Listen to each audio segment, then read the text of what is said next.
we have some very exciting news. We've partnered with the National Trust for Scotland. Joining the Trust with one of their memberships helps to preserve and protect the many amazing, historical and significant sites across Scotland for future generations. Your membership gets you free access to all 500 National Trust locations across the country, as well as free parking. And who doesn't love free parking? A National Trust for Scotland membership is ideal for days out with the family or for saving money on that tour across Scotland that you're taking for your holidays to see all the generally spooky sites, like Culloden Battlefield, Culzean Castle and Glencoe National Nature Reserve. Use the link in our description to get your Trust membership, and you'll be preserving Scotland's history as well as supporting us here at the podcast. Thank you and happy travels!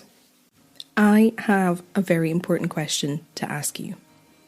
Have you checked out the Generally Spooky Patreon yet? Because if not, why not? We've got oodles of content over there, exclusive episodes only available on Patreon, our Wee Blethers, the chatty, unscripted weekly show where Kieran and I discuss episodes, what's going on with us, and generally have a great time. There's also the Spooky Book Club, where you'll get a chapter a week of a spooky classic. At the moment, we're in the middle of The Turn of the Screw by Henry James, and I am dying to know how it ends. As well as all that goodness, joining our Patreon is really what keeps the podcast going. It allows us to keep doing what we love, which is chatting to all of you about spooky Scottish history. You're £75 a month. No, I'm just kidding. You can pay £4, £8 or £12 a month to keep the lights on and keep the creepy cogs turning. So come join in. Search Generally Spooky Patreon or click on the link in our description. We recently partnered with the Spark Company here at the podcast, who are a clothing brand who know what's up. They're a community for anyone who believes in the radical notion that everyone should be treated equally. And we can definitely get behind that here at Generally Spooky HQ. And we know that you will too, since our listeners are the best. We've treated ourselves to some excellent pieces. Kieran is already jealous of my Fight Like a Girl sweatshirt, but he isn't getting it. And if you use our link to treat yourself to something just as awesome, it's yet another way to support us here on the podcast. The quality is great, the message is great, and if you use the discount code SPOOKYSPARK5 and the link below, you'll get 5% off your first order. Thank you so much, Spark Company. You guys are awesome, and thank you so much for supporting our rambling. Welcome to the Generally Spooky Podcast. Welcome, welcome. We talk about Scottish history and Scottish spooking. Yeah, we do. You love it. We love it. We're here with another episode. Yes, we are. We're sick. Eilidh's sick this time. I was sick last time, and now Eilidh's sick this time. But we powered through. Yes, we did. This week. It's been hard. It's been hard. How are you, Kieran? I'm very well, thankfully. I've gotten over being sick. I am now officially better. You just left it with me. Yep. I gave it to you. I'm like, whew, glad I'm not dealing with that anymore. Glad I don't have to be sick. I'm glad I don't have to research and script the podcast, because that would suck. Yep. I have to do a Jack Black, roll out a t-shirt and go, okay, it's gig time. What t-shirt am I going to wear? So yeah, apologies if I sound a bit off. It's because I feel a bit off. Given the choice... Actually, no, that's not true. Given the choice, I would still be here recording, because it's what I love to do best. That's fair. I love sitting down and recording the episodes, because it's really good fun. Mm-hmm. I would quite like to be asleep, but I'd still rather be here. Yeah, but we're mid-season now. Like, we record these week by week, and so help me, every episode is going to come out. Even if it kills me. Yeah, we got through Culloden with COVID, so we can get through this today. What's even worse is that I changed topic at the last minute. That was unfortunate. This is the last minute episode of the season. There's always one. There's always one. There's always one. And it's this one. Yep. Happens every season, actually, doesn't it? Yep. There's always at least one. I wonder if we could try and spot it in advance next time. Well, I mean, I would love that, because it would mean that I've done all the prep ahead of time, but we couldn't do that. So yeah, here we are. So here we are. Now, I believe there's news. Merch-related news. Oh. You're going to have to be like completely not subtle, because my brain is not picking it up. So what was in the news? What? Not what's in the news. Yes, we have released Halloween merch. Yeah, we have. And we love it. Yep. It's great. There's pumpkins and turnips. It's amazing. And it's the best. It's on generallyspooky.com. Yes. So if you want to support the podcast and you want to get yourself a cool Halloween shirt or tote bag, we also have beanies now. Yes, we do. We have little ghosty beanies. Mm-hmm. So if you would like to support us, this is a great way to do it because you get something really fun and cool. They're great. I want all of them. They're great. They just are. You can head over to generallyspooky.com and browse at your leisure. And if you're on Patreon, then you get a discount code. Yes, you do. Depending on your tier, the discount code is different. I think the highest tier, you have a permanent discount code. Yes. But yeah, if you join the Patreon, you'll get a discount on all the merch. It's a pretty good deal. Yeah. It's pretty good. Very exciting.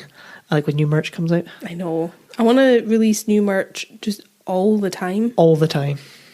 As soon as we release new stuff, I want new stuff. Yep. If we'd been super organised, we could have got a Brisbane There Done That t-shirt, but... I've seen a few people have commented saying that we have to do that. From last episode, if you missed it. A few people have reached out and said that we should make that t-shirt. So... Well, we've got to. We might have to. Well, we've got to. Well, we can do that. Leave a comment wherever you listen or on social media telling us. And don't give any context. Just say, Brisbane There Done That. Mm-hmm. So no one else knows what it means. But if you get it, you get it. Much like the t-shirt. You can be like a secret code amongst listeners. You'll see someone wearing the t-shirt and be like, oh, do you know? Like seeing a Freemason's ring or something. Maybe we should come up with a podcast-specific handshake. Like the Masons, so that when you meet someone who's also wearing merch, you do the handshake and you're like, yes. I like it. We'll demonstrate it on the audio. Yeah, right. Okay, so here we go. Yeah. Did you get that? Did you get all the steps? Because there was lots. It was pretty in-depth. Anyway. I'm very ill. Do we have any other news today? I don't think we have any other podcast news. Oh, then let's roll some music and get down, baby. I don't really want to get down. I want to curl up. Get to bed with a hot water ball. Yeah. Well, we can do that instead. We'll do that after. Maybe put the Lord of the Rings on. Just on repeat. Just vibe. Music. Maestro.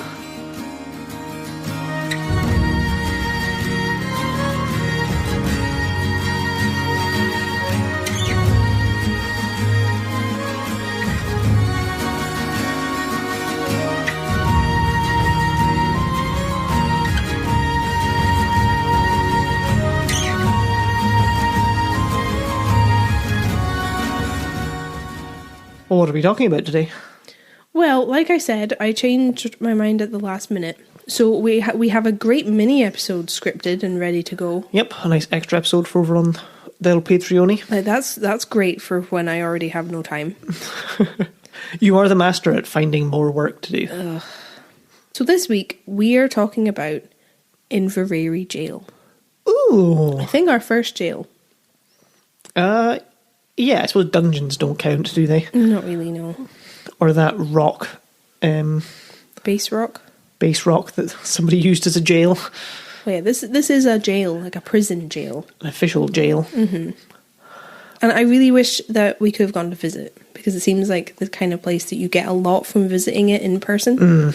So I'd quite like to put that on the cards. Yeah, that's fair. That's fair. We'll see sometime. Do a spooky field trip. Jump in the mystery machine and head out. Yeah, if you were here last week, then you know that Kieran has decided to start calling our car the mystery machine, because we're going out and doing spooky things in it. I'm going to make it a thing. I mean, that's fine. If someone would like to draw us in the mystery machine, I would be... That'd be funny. I'd be game. I believe I've been to Inverrary Jail. Yeah? It's quite hard to say. Inverrary. Yeah, when I was wee, a family holiday went there. Pretty sure there's a photo of me standing outside. Unfortunately, I don't remember anything about it, so... I mean, even if you'd visited more recently, would you remember anything about it? I Well, think not. Probably not, no. I wonder if I could ask your mum for that photo. Which... I bet she would know where it is. Begs the question why I brought it up. Mary, if you're because I know you listen, speaking only to you, everyone else, go away. If you have that photo, I would love to see it. Pretty sure. Or she'll be like, we've never been there. I'm like, oh, okay. That is quite likely. Kieran, what are you talking about? Yeah. I have a vague memory of visiting some kind of jail with Granny. Oh, yeah.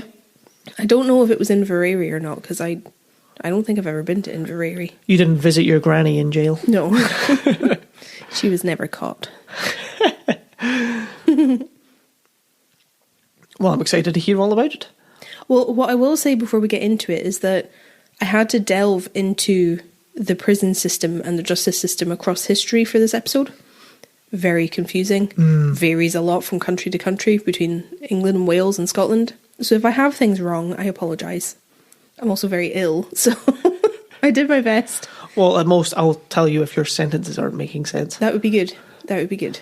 But yeah, just it varies widely across time and across places. So I am sorry in advance if I do get things wrong, but I did my best. That's all you can do. Inverrary itself, even before getting to the jail, is an interesting place. Oh, yeah? Obviously, there's Inverrary Castle, which is nearby, which is at the heart of Clan Campbell. Okay. The seat.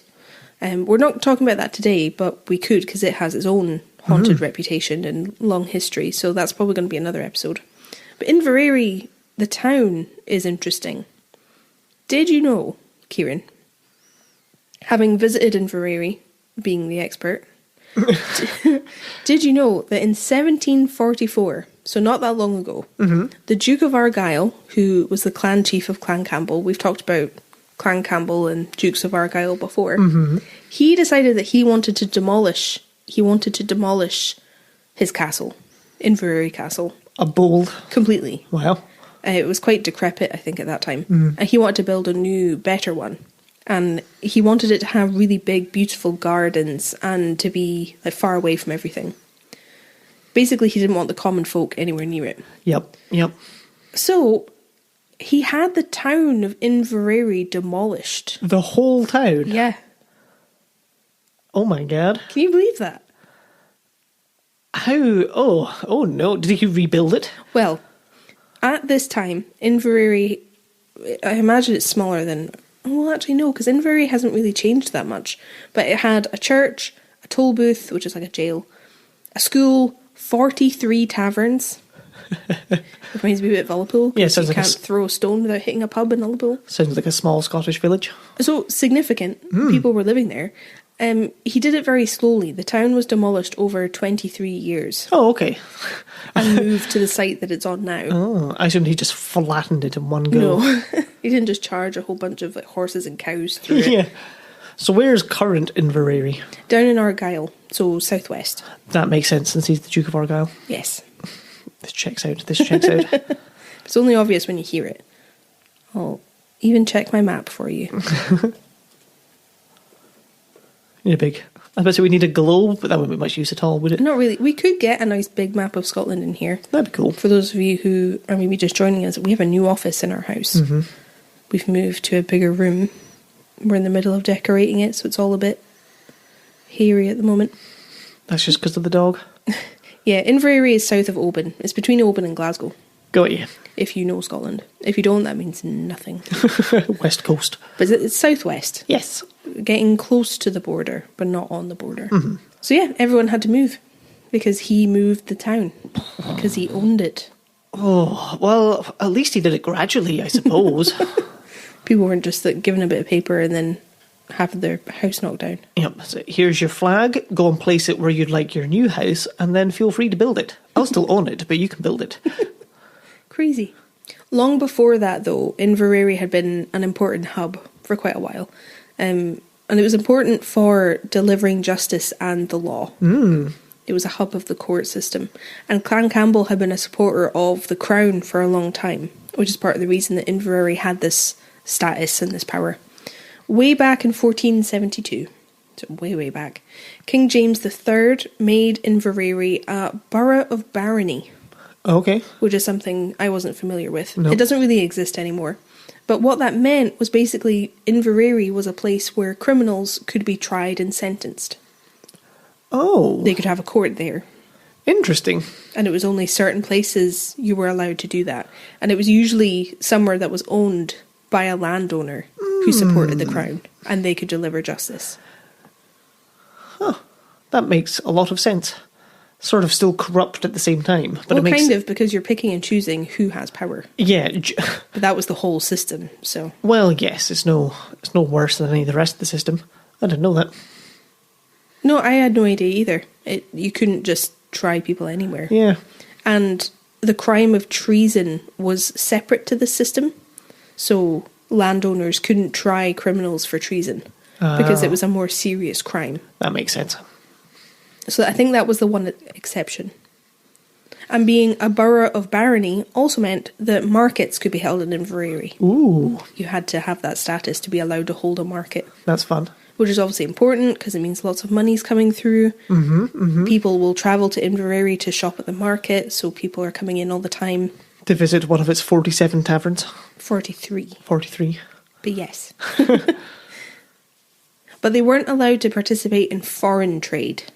So that was another limit. Okay. Only a royal borough could do that. Oh, which you'll have interesting. heard of before. I have. I've heard. Forest is our closest royal borough. Oh, I've always seen royal borough, maybe on signs on the roadside or something, but I've never known what it was compared to any other borough. It's an old title. The royal boroughs were abolished in 1975, so it's really just honorary now. And most of them are down south, as you'd expect. Yep. Because that's where the Scottish Crown was. But quite close to Inverrary is another important historical site called Kilmartin Glen. And this sounds like an absolutely insane place. Oh, yeah? Because apparently there are, quote, more than 350 ancient monuments within a 6-mile radius, with 150 of them being prehistoric. Whoa. Well, that's intense. How very cool is that? That's very cool. How have I never heard of this place? Right? People have been there for about 5,000 years. Damn. That's as old as up in Orkney. Shit. Now, the reason for this is that the Kilmartin Glen has the remains of the capital of the ancient kingdom Dalriata, which was one of the early kingdoms before Scotland was Scotland. Because before Scotland was Scotland, there were lots of different peoples living across the country. And Dalriata was the one that spanned over the southwest. Got ya. The capital was called Dunad. It was an ancient fort, and the remains of this fort, where it was, are in Kilmartin Glen. So there's lots of important sites there because the capital of this kingdom was there. That's badass. So lots of interesting things happening there. Yeah. Sounds very Lord of the Rings and Middle Earth. Yeah, it has that vibe. Yeah. And yeah, there's all kinds of things. You've got your standing stones, carved stones, remains, leftovers of the fort itself, I think. I don't know if you remember in the Scottish Fairy series, I was talking about, was it when I was talking about brownies? And you had the rocks that had the rings in them. Yes. There's those. They have lots of them. Wow. So yeah, it's a really cool place. Well, that sounds like a good place for a spooky field trip. If you're interested in archaeology, then Kilmartin Glen is where you should be. Absolutely. But back to Inveraray Jail, since that's what we're here to talk about. Like I said, since the big move that the Duke of Argyll commanded, Inverrary hasn't really changed all that much. A lot of the buildings that we'll talk about are still there, and a lot of the people who were living there 100 years ago would recognise the place today. Yeah. It's quite bizarre. Well, that's cool. I'm glad they didn't just move it back, build a new town and then flatten it and then put it back where the old town was. But before we get into Inverrary Jail, we're going to talk about what was there before the jail was built, because it was relatively recent. So before the jail, criminals would be kept in the townhouse on Front Street in Inverrary. Okay. It sounds kind of like a makeshift prison, but like it was there on purpose. They weren't just putting things up haphazardly and by accident. That was where criminals were kept. And this prison was below the courtroom, which makes sense because they would be tried. And you have to remember things were different then. So being in prison wasn't the punishment. You were in prison while you were waiting for sentencing. Yes. So no one really expected you to be in prison for years and years and years Mm-hmm. because you were there waiting for what the court would sentence you to. So they were kept under the court. Which is presumably either a fine or death. Yeah, or like beatings, Oh, yeah. being flogged, that kind of thing. But it seems like there was part of the prison where they could walk around that was open to the street so people could see them. Oh. And conditions were really terrible. Like, this is 1700s. Yeah. So it was just pretty disgusting. And people were escaping from this prison left and right. It was not secure. Well, you think they would have done something about that? Yeah, and it was so bad that people living in Inverrary, just ordinary people, had to take turns guarding the prisoners. What? They had to intervene because so many people were escaping. I think officially the Argyll militia were the ones who were tasked with guarding the prison. But it just seems like it was a really bad prison, so people were just getting out all the time. You would have thought there'd be some sort of simpler solution. Better bars, higher walls, you know? I don't know. You get a nice big lock for the door. But I guess there were so many crimes that you could be put to death for. If you were able to escape, you would. Yeah. Things got so bad that the judges who ran the court from Inverrary threatened to move the court away if something wasn't done to improve the conditions of the prison. I mean, that sounds better, doesn't it? Right? It's forcing them into action. It's forcing them to do something at least. Yeah. Well, then it would make me not want to do something like, yes, please do take your court and prison away from here. Like, we don't want to be surrounded by prisoners. Yeah. I guess it must have been prestige. Well, yeah, because you have that status. Mm-hmm. Prisons were the responsibility of the borough at this time, so they had to deal with it themselves. It wasn't a higher authority. So I think ultimately the Duke of Argyll had to do something about it. So it looked badly on him if the court moved away and he's seen as being inept and incapable. Yes, that's true.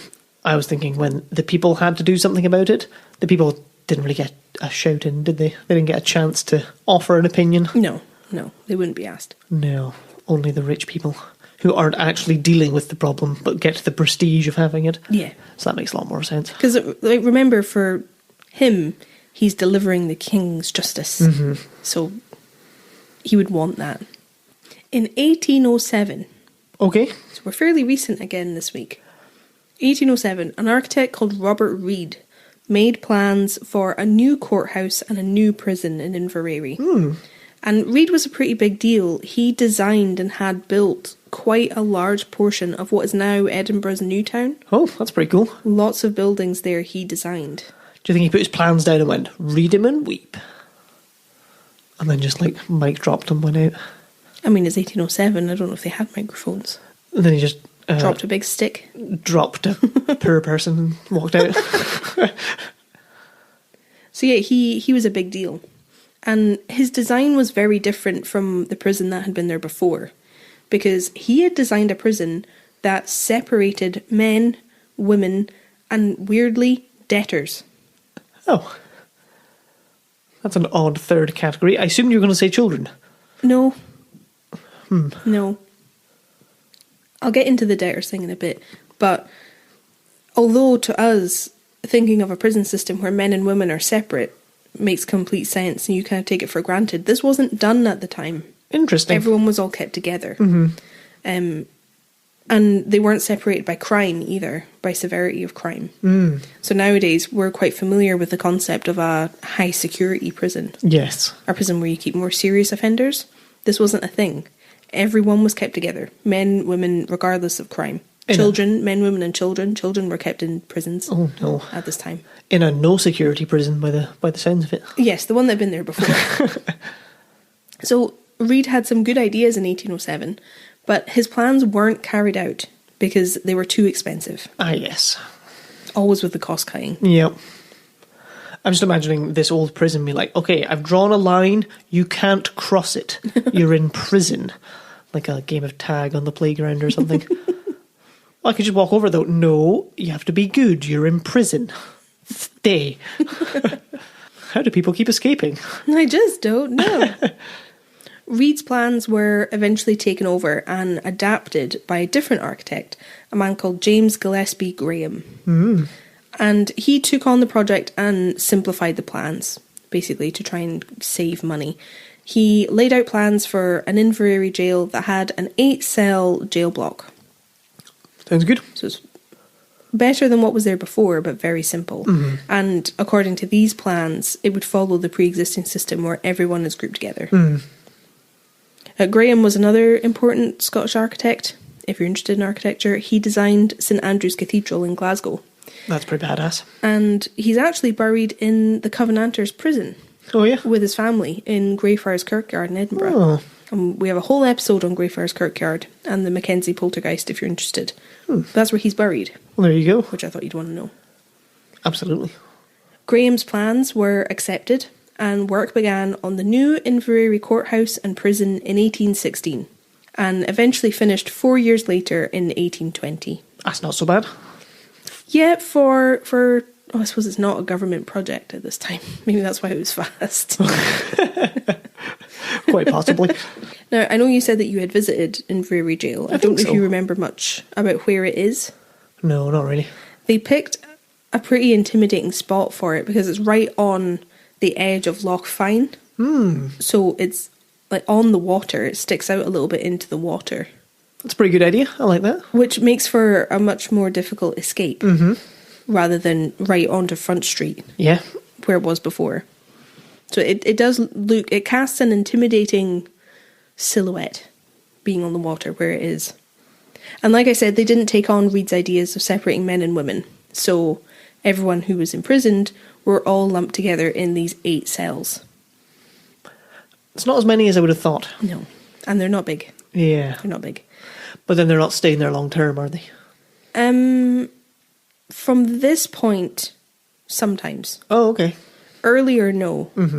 But from this point, being sentenced to time in prison is more common. But I think at this point, debtors were kept separately.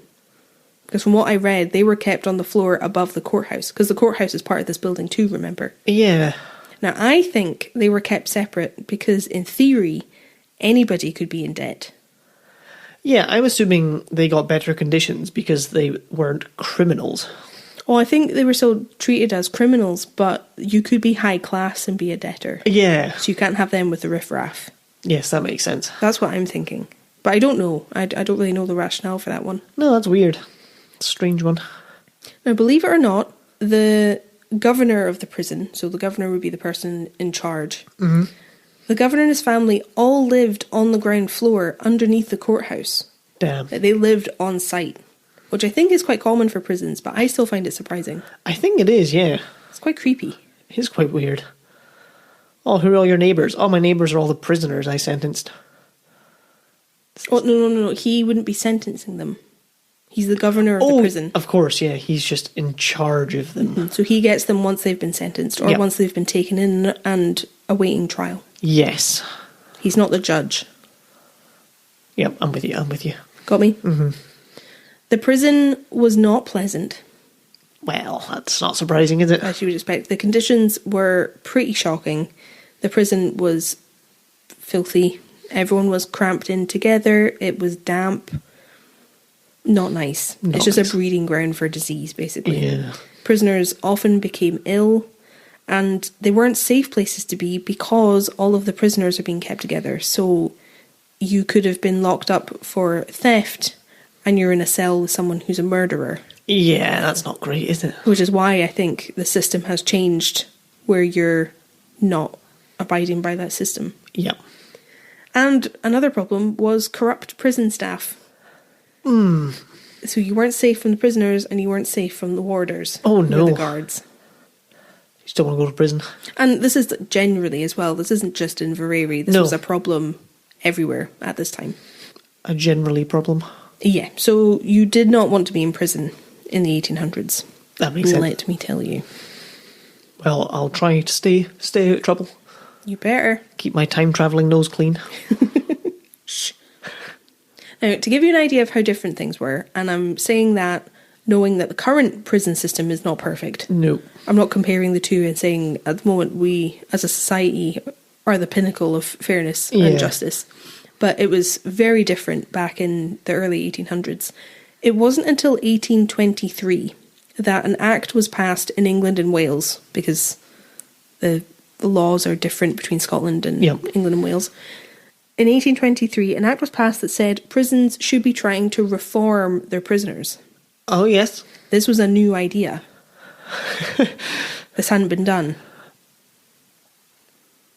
It hurts my brain, but... It was purely punishment. Yeah, it had to come from somewhere. Which is why you had like torture and all kinds of horrible things. All that good stuff. Yes. And also with the passing of this act, I think it was the Jails Act, this was the first time that doctors and chaplains started visiting prisons. There was no doctors going there before? No. Oh, no. Oh, it's a wonder anyone survived in prison. I think the death rate was pretty high. It has to have been. And remember, this is men, women, and children. Yeah. Ooh. Children could be locked up for things, even if their parents weren't in prison. Yeah. It's not good. Not good. Now, remember, it wasn't just the prison that was built there. There's also the new courthouse. And the courts ran a little bit differently to the way that they run now. Okay. Just like the prisons. There were different courts in Inverrary that dealt with different crimes. So you had the circuit court, the sheriff court, and the borough courts. Okay. The borough court dealt with the running of the local area, is what I took it to be. That there were meetings of the important people in the community who would come together and make sure things were running properly. I would hazard that it was the important men of the community rather than people. Seems more likely. Might not be the case. That's just my assumption. The sheriff court met a couple of times a week in the courthouse and dealt with the more day-to-day crime. Mm-hmm. Cattle rustlers, cowboys, such like. It's not the Wild West. Well, they're a sheriff. Oh, I see. Yeah, see what I did there? Mm-hmm. The circuit court was a bigger deal. And this is where the prestige of having the court in Inverrary comes in. Because the circuit court was only held twice a year. Once in the autumn and once in the spring. Okay. And this meant that a judge would travel around the country and deliver justice. Oh, twice a year? Mm-hmm. So he'd be in Inverrary twice a year. Oh, yeah, sorry. He'd be travelling all the time. Yes. And it was very important. It was very formal. The opening of the circuit court had a lot of tradition and a lot of pomp and ceremony and all that good stuff. So that's how things were run. And if you go to visit Inveraray Jail, which you can do, you can go into the courthouse and it's set up as if the circuit court is in session. It's a big circular building. Oh. And there's, I don't want to say pews because that's a church, but all the benches. seats. Yeah, benches all around the outside. So does that mean you had to wait in prison until one of these circuit court happens? I think so. I think if your crime was more severe, that's what happened. Oh, okay, but if it was a minor one, maybe then the not. sheriff court would deal with it. Oh, I see. I think it depended on how serious your crime was. Yes. I think. I don't know. For a minute there, I thought you got arrested if you did something bad, and then you just had to sit in prison until one of these circuit courts happened. But that makes more sense. No, I think depending on what it was, the sheriff court would deal with it. The bad, very naughty people had to go wait for the... I think so. Circuit court. But I could have that totally wrong. Because it's very confusing. Got you. So we have the court and we have the prison, built in 1820. With me? Yep. In 1839, so almost 20 years later, the Prisons Scotland Act was passed. And this changed a lot of things. And it was partly brought on by how upset people in the British colonies were at continuing to receive transported criminals. Oh. We're getting into the time where a lot of the colonies were refusing to accept transported criminals anymore. I think it was in 1852, 1850 something. Tasmania refused to take anymore. They weren't having it. Oh, there you go. I suppose once you're 3 generations in from the first criminals who got put there, you're just living your life, aren't you? You don't want to just suddenly get a bunch. Well, they haven't done anything wrong. Yeah. We've got our little society going on over here. Because they didn't want them anymore. Yeah.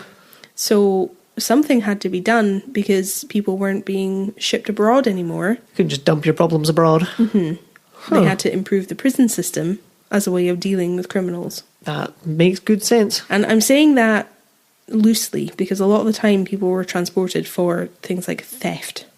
Yeah. So I'm not talking about hardened murderers in all cases. Just for being a Jacobite. Yes, for some of them. Mm-hmm. For some of them.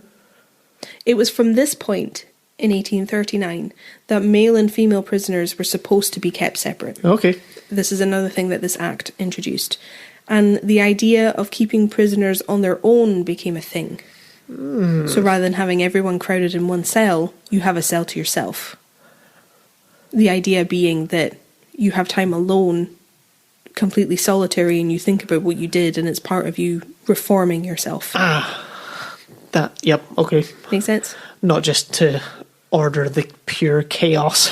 No, well, I mean, I suppose that would be a byproduct of that. Yeah. But it was about reforming the individual. The system in place in lots of prisons at this time that was emerging was called the silence system. Oh, yeah. Which was exactly what it sounds.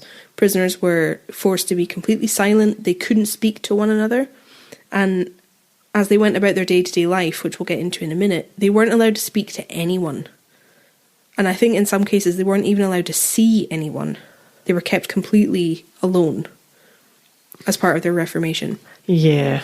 Which we now know just drives you a bit mental. Well, the suicide rates were extremely high in prisons during the 1800s, and this is part of the reason. People were driven to madness because they couldn't speak to anyone, they didn't get letters from outside, they didn't see another living soul, everything they did was alone. Yep. It sent people spiralling into depression. Yeah, it just send you a bit barmy, wouldn't it? But this didn't happen straight away in Inverrary because they didn't have the space. Oh, that makes sense. They only had 8 cells. But we'll get to that in a bit. It did eventually change. But this is when the legislation was passed. Oh, yeah. That this was supposed to be happening. Mm-hmm. They must have been quite big cells. They're not really that big. They're like 10 by 10 feet. Ooh, I've only seen photos. I haven't seen dimensions, but they're not big. That's not big enough. No. Like maybe like 3/4 of our office size. Oh, no. Oh, no. Mm-mm. It was also after this act that matrons started working in Inverrary prison. Oh, matron. Who were there specifically to look after the female prisoners. Oh. And that hadn't existed before, that position.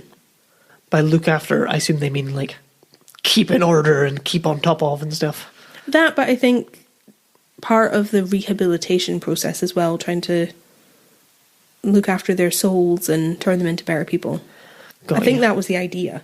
That makes more sense. So life was changing in Inverrary prison after 1839. Mm-hmm. But there was a period before the changes that were required actually came in. And there was later reform as well after 1839. I have some stuff to tell you about what prison would be like if you were brought in after 1839 but before later reform. Okay. If you'd like to know. I would love to know. Well, when you were brought to prison, everything about you would be recorded. So your name, how much you weighed, whether or not you could read or write, all the particulars about you. So I'd imagine like scars, birthmarks, that kind of thing. Things about your family, occupation, everything. It would all be noted down. And then you would be given a bath so that you didn't take anything into the prison with you. Oh, yes, I've heard of that. That would make anyone ill. Had to make sure you weren't contagious with anything. Yeah, I think you basically got like a sheep dip, didn't you? I don't know about the particulars, but yeah, they were cleaned so that they weren't taking stuff in with them. Yes, cleaned for lice and things. Yeah. I'm a little unsure. I read different things, but I think initially prisoners had to make their own prison clothes. Oh. So they weren't given a set, they had to make them. And they'd be given the fabric and just left to it. I think initially they may have just worn their own clothes, either while they were doing this or before they brought this in. But later on they would be given a set of prison clothes when they arrived. That makes sense. But for a while they had to make them. I read on Inveraray Jail's website that today the staff still use the fabric guides that the prisoners were given. Or they still use the fabric guides that the prison had for what the prisoners should be given to make the costumes for the actors. Wow. In the jail, so everything's accurate. That's very cool. So they know how much fabric they were given and the instructions they were given to make them. That's crazy. So what if you did a RuPaul? What if you couldn't sew? I guess you just have to figure it out or hope that someone would help you. I don't know. Like, you're going to prison. Why didn't you learn to sew? Now, depending on your religious persuasion, you would either be given a Protestant Bible or a Catholic one, along with several other religious texts. Either one. You'd be issued with these as part of your reformation while you're in prison. That makes sense. And you'd also be given some other things too. You'd be given a hammock, a mattress, some blankets, some sheets, a pillow, towel, a comb, spoon, a salt cup. I don't know what that is. A stool, a box, a chamber pot with a lid, and a copy of the prison rules, which was up on the wall. That's funny you got your own, like, even your own spoon. Mm-hmm. I suppose. They were all measured, so they were all made of the same thing. They were all exactly the same. And I think part of it might have been portion control, or to try and limit like disease and contamination. Everyone had their own that they had to keep. That makes sense. Chamber pots. With lids. I mean, that's something at least. But remember, you're sharing your cell. Yeah. I'm sharing this idiot, and every time he goes to the bathroom in the night, he doesn't take the lid off. Gross. Now, I read that you actually had to sleep on a wooden bed for the first 30 days you spent in prison, and it was only after that you were allowed to sleep in a hammock. Oh, I wonder why you got a hammock and a mattress. Oh, you put your mattress in your hammock, actually. Well, I think the mattress was for the hammock, because when you slept on the wooden bed, it was sleeping on the wood with a wooden pillow for the first 30 days. See, if it's not lying in a sauna, it's just not comfortable. No, especially for a month. A month. I guess that was part of the atonement. Yeah, it's part of the punishment. It can't be too nice. Mm-hmm.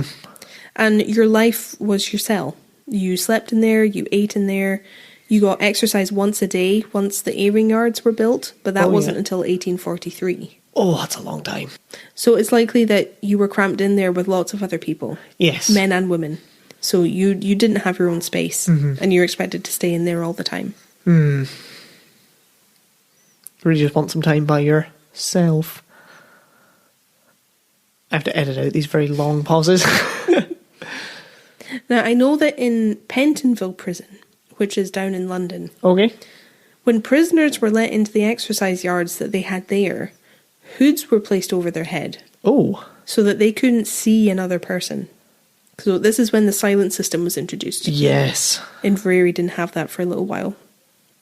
They had hoods over their heads and had 4.5 meters of rope tied between them from person to person.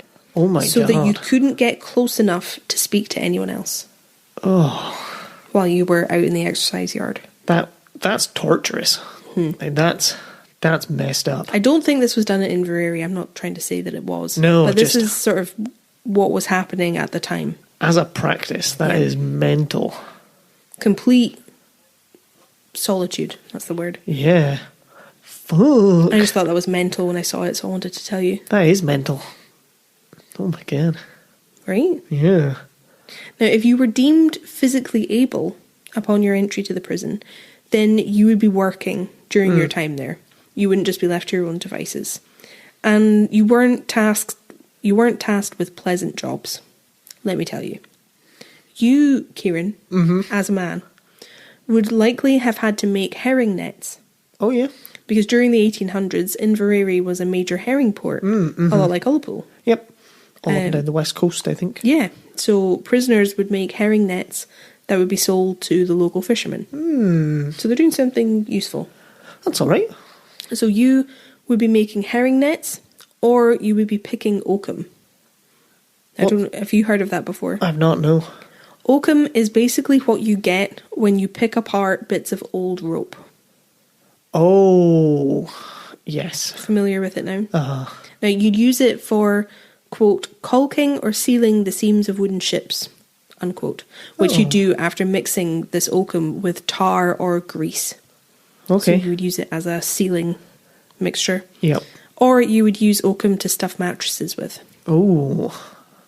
It's not going to be very comfortable. No, it was extremely uncomfortable. If you were made to pick oakum, Kieran, chances are that your fingers would soon become completely black Yeah. And at the very least, they would be extremely painful, covered in sores, because it was really painful work. And it was pretty physical. The rope that you were picking apart was tied to a hook that you would hold between your knees. Oh, yeah. And initially, to get things going, you would have to hit the rope with a hammer to crack or loosen the tar that's on the outside of the rope. Oh, yeah. To get to the fibre underneath. Oh, no. And then your job would be to pick the rope apart. Pick the rope out from the tar and bits. Ooh, that's not a fun job. No, very unpleasant. Making a net would be much more pleasant than that. Now, if it were me at Inverrary, then I might have to pick oakum like you, as a woman, or I might be tasked with sewing or knitting stockings. Oh, yeah? Which is something that I do already. I knit quite regularly, so I think given the choice between all of it, I would much rather be knitting. Yes, I mean, that sounds just much, much better. I'd take up knitting if that was the choice. Well, see, but you're a man, so it wouldn't be an option for you, I don't think. If you came to the prison and you had a specialist skill or a trade on the outside, then you might be employed to do that. They might take advantage of your skill set. So I read things like shoemaking, they would have you doing that, tailoring. So if you knew how to sew, if you were a tailor, you might be asked to do that. That makes sense. Or joinery. If you were a joiner, then you would probably be put to work fixing things around the prison or building things. I imagine so, if there's lots of wooden beds and things. Yes. So I personally would be the prison jester. Prison bitch. Now, if you weren't picking enough oakum, or you weren't making enough nets, you would be punished. Oh, no. Because you had quotas to meet. Absolutely. Got to hit those quotas. Well, yeah, if you weren't working hard enough, you could be put on rations of bread and water rather than the normal prison diet. Or made to sleep on that wooden bed I told you about. Which, especially if you're picking oakum, like eventually your fingers will be too painful to work. But you had to keep working. So you'd have to keep working, but you'd do less while they healed. So you could just be on your wooden bed on bread and water. Yeah. Oh, no. It's not a good time. It's not a good time. A friend of a friend I know got fired from Morrison's for not putting pepperoni on the pizzas fast enough. On their, like, fresh pizza counter. Wow. Yeah. He didn't top fast enough, so they fired him. There must be another reason. He must have done something else. You hope so. Maybe the reason he wasn't putting pepperoni on fast enough was because he was eating every second one. One for me, one for you, one for me. That's what I would do. Pepperoni is my favourite pizza topping. Now, one thing that surprised me was that governors of prisons at this time weren't allowed to physically punish prisoners. That wasn't allowed. And it contradicts everything that I had in my head of what Victorian prisons would be like. Absolutely. That seems strange. It seems like these things were probably happening off the books. That they weren't allowed to do it and it was happening anyway. But legally, they weren't allowed to harm them, which is why there were these other forms of punishment. Interesting. I think there were things like whipping, which were allowed. Well, whipping doesn't count, obviously. Well, but it had to be done properly and logged and all that stuff. It's pronounced flogged. But yeah, they weren't allowed to harm them. Oh, there you go. And if you became violent as a prisoner, if you refused to do any more work and you started lashing out at staff, you would be put in handcuffs and you'd be restrained until you either calmed down or they saw fit to release you. Yeah, that makes sense. And sometimes it could be down to you having to apologise and make up for what you had done. I wonder if they weren't allowed to be violent prisoners because that's what the judge decided. Because the judge could give you a punishment based around beatings. Yeah, maybe. So, the governor wasn't allowed to be the judge to decide who got a beating. It was just a cross of power that wasn't allowed. It just surprised me because I assume all the terrible things about the Victorian era. Absolutely. So I just assumed that would be totally fine and probably encouraged. But it doesn't seem like that was the case. When they're in their exercise yard with a bag over their head, roped. I don't think that happened at Inverrary, to be clear. But when that's happening generally, yeah, you don't imagine there's much they won't do. Well, there was another surprising thing I read on the Inveraray Jail website. If you were picking your oakum and making your nets, and you somehow managed to work too much, so you went over your quota. Oh yeah. You'd be paid for your overtime. That's mind-blowing. Yeah. So your overwork would be logged. So if you went over the quota, it would be noted. And when you were released from prison, you would receive your payment. Oh. Well, that's quite nice. I had no idea that that could happen. Again, I assumed people just didn't care. Yeah, I assumed so as well. I'm stunned. Right? Yeah. Not so much as a witty comment to make about that. I'm so stunned. I also did some reading, and I know what your diet would be like at Inverrary, if you'd like to hear about it. I would. I mentioned that prisoners being punished would be forced to live on bread and water, but that wasn't the general diet for everybody. For breakfast, which was at 7:30 a.m, everyone got porridge. But they're very specific about how much everyone should get, because around this time they're trying to improve conditions for prisoners, so diets were very strict on what they had to be given. So everyone got porridge, which was 5 ounces of oatmeal with a 3/4 pint of milk. It's all right. It's all right. Not bad. Lunch was at 1 p.m, and everyone got soup and bread. But the recipe for the soup had very specific conditions that had to be met. Oh, yeah. So here's what the site said.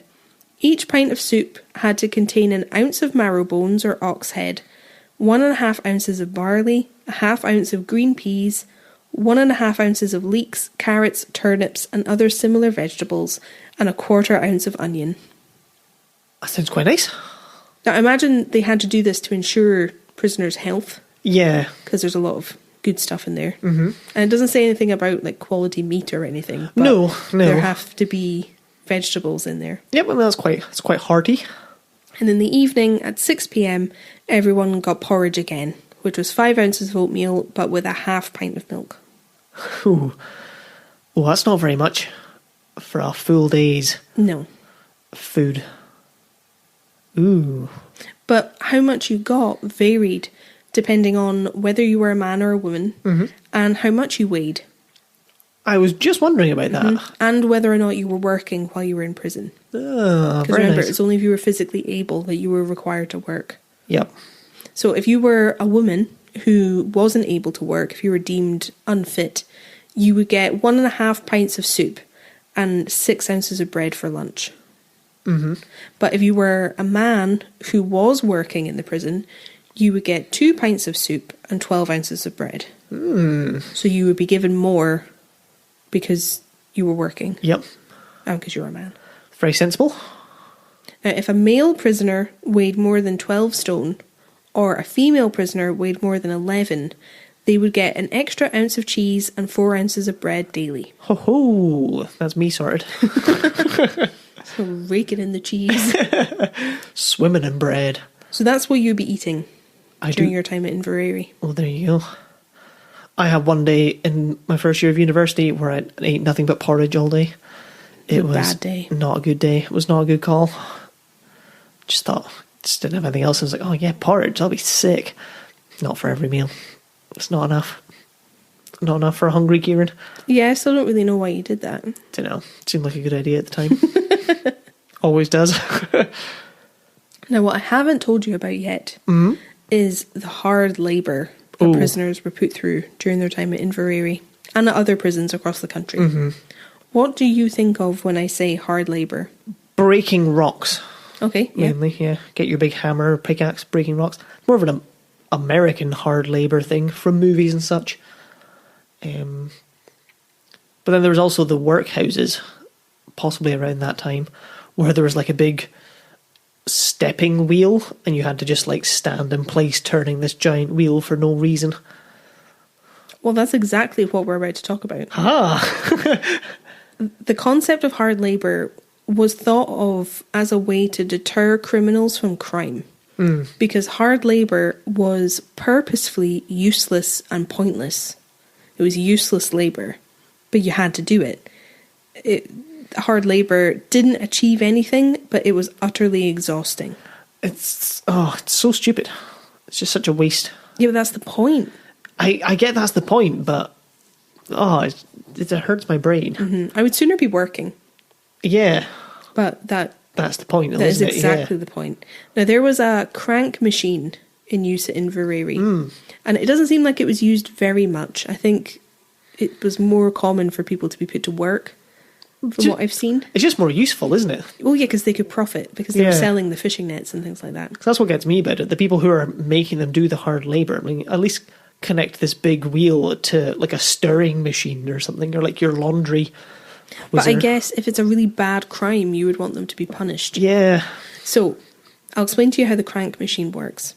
You, Kieran, would have to turn this crank machine, which was sort of shoulder to waist height, so up here, you'd have to turn it 14,400 times a day. Because that's how many times male prisoners had to turn this crank. Wow. And every turn of the crank was counted by the machine. There was a little counter. I was just about to ask. Which would log every single turn. Now, I'm confused about the intricacies of the machine, but I read that they were, quote, forcing 4 large cups or ladles through sand inside a drum, unquote. Oh, okay, yep. You following? That makes sense to me. Imagine for a moment that your prison warders, the guards, don't like you, Kieran. You've done something to piss them off. Yep. They could make your job harder at this machine because they could tighten a screw on it that would make it harder to turn the crank. Oh. I'm sorry, officer. I thought you'd like the joke. Never. So that was one of the forms of useless labour that they had. Just turning this handle on this machine all day. That would be useless. And it achieves nothing. 14,000 times.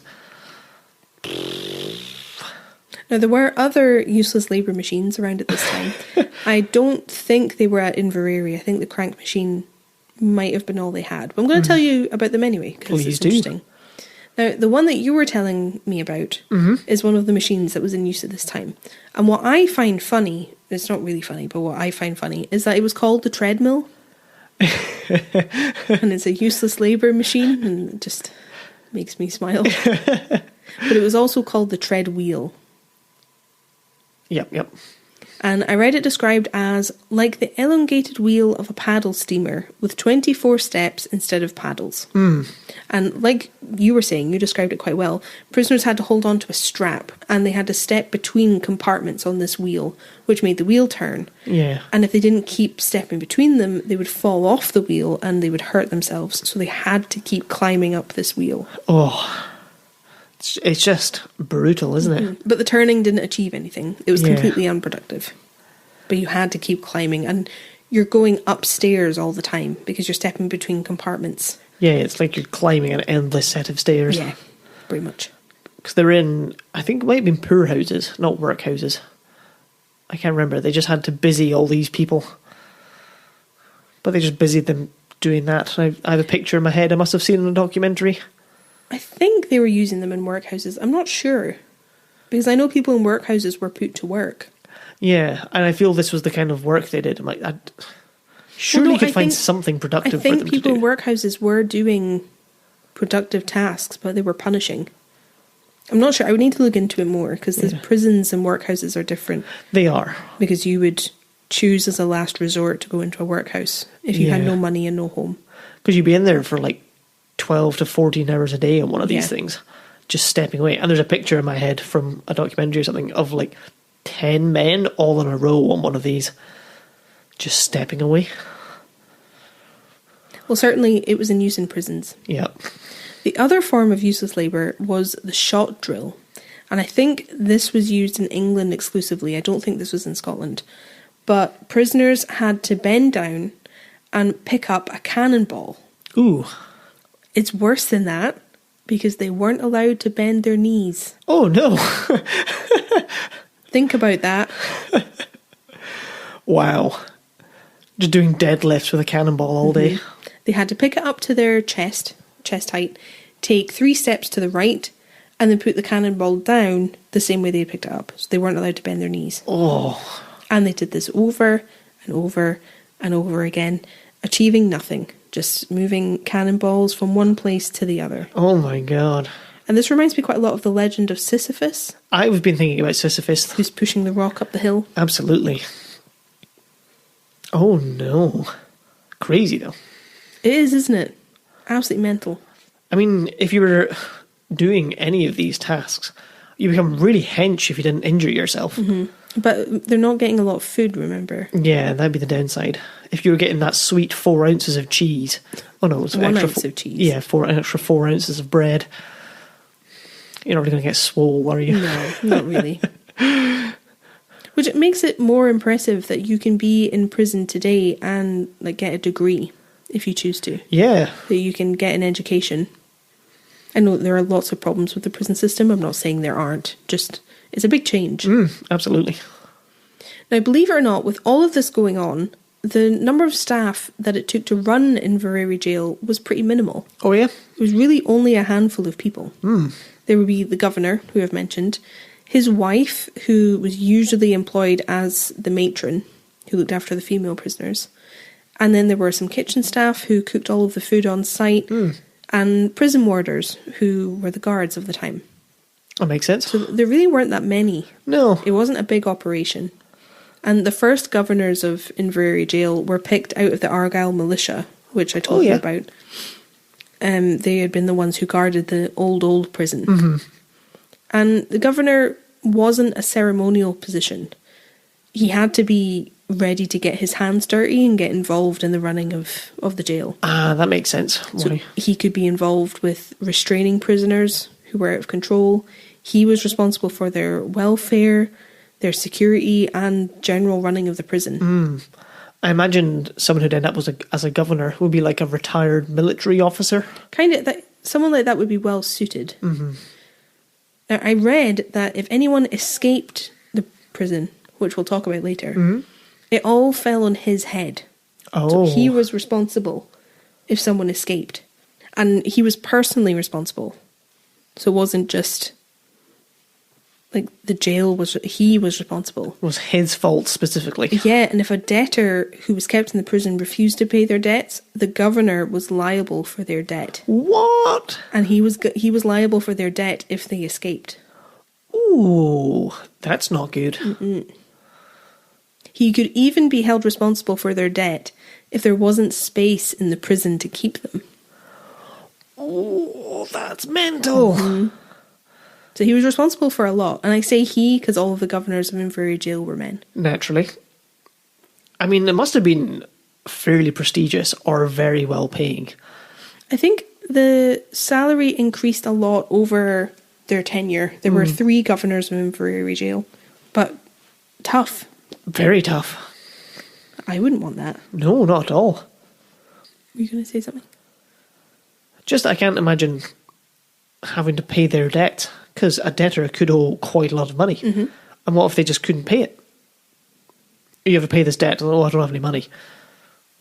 Okay, well then the governor's going to have to pay it. Like, okay, sweet. That's fine by me. Crazy. Like, I don't have any money, so I can't pay it. What are you going to do? I don't have more details on that. I wish I did. Yeah. To know how that all works. Madness. A man called Duncan Campbell was the first governor of Inverrary, and he was governor from 1820 until 1841. Fair enough. A long time. Because he was there until 1841, Campbell was there for the introduction of the Prisons Act, which I told you about in 1839. So he was there for that being passed and the introduction of the changes that it came with. And then the governor was a man called Malcolm Thompson, who actually wrote a bit about his experience with some of the prisoners. He kept a journal. Oh, wow. Which the people who work at the jail they've found. And I'm going to tell you a couple of things that he wrote in it. Please do. In 1849, Governor Thompson crossed paths with a prisoner called Malcolm McArthur. And in his journal, he wrote that McArthur demanded wine from the warder.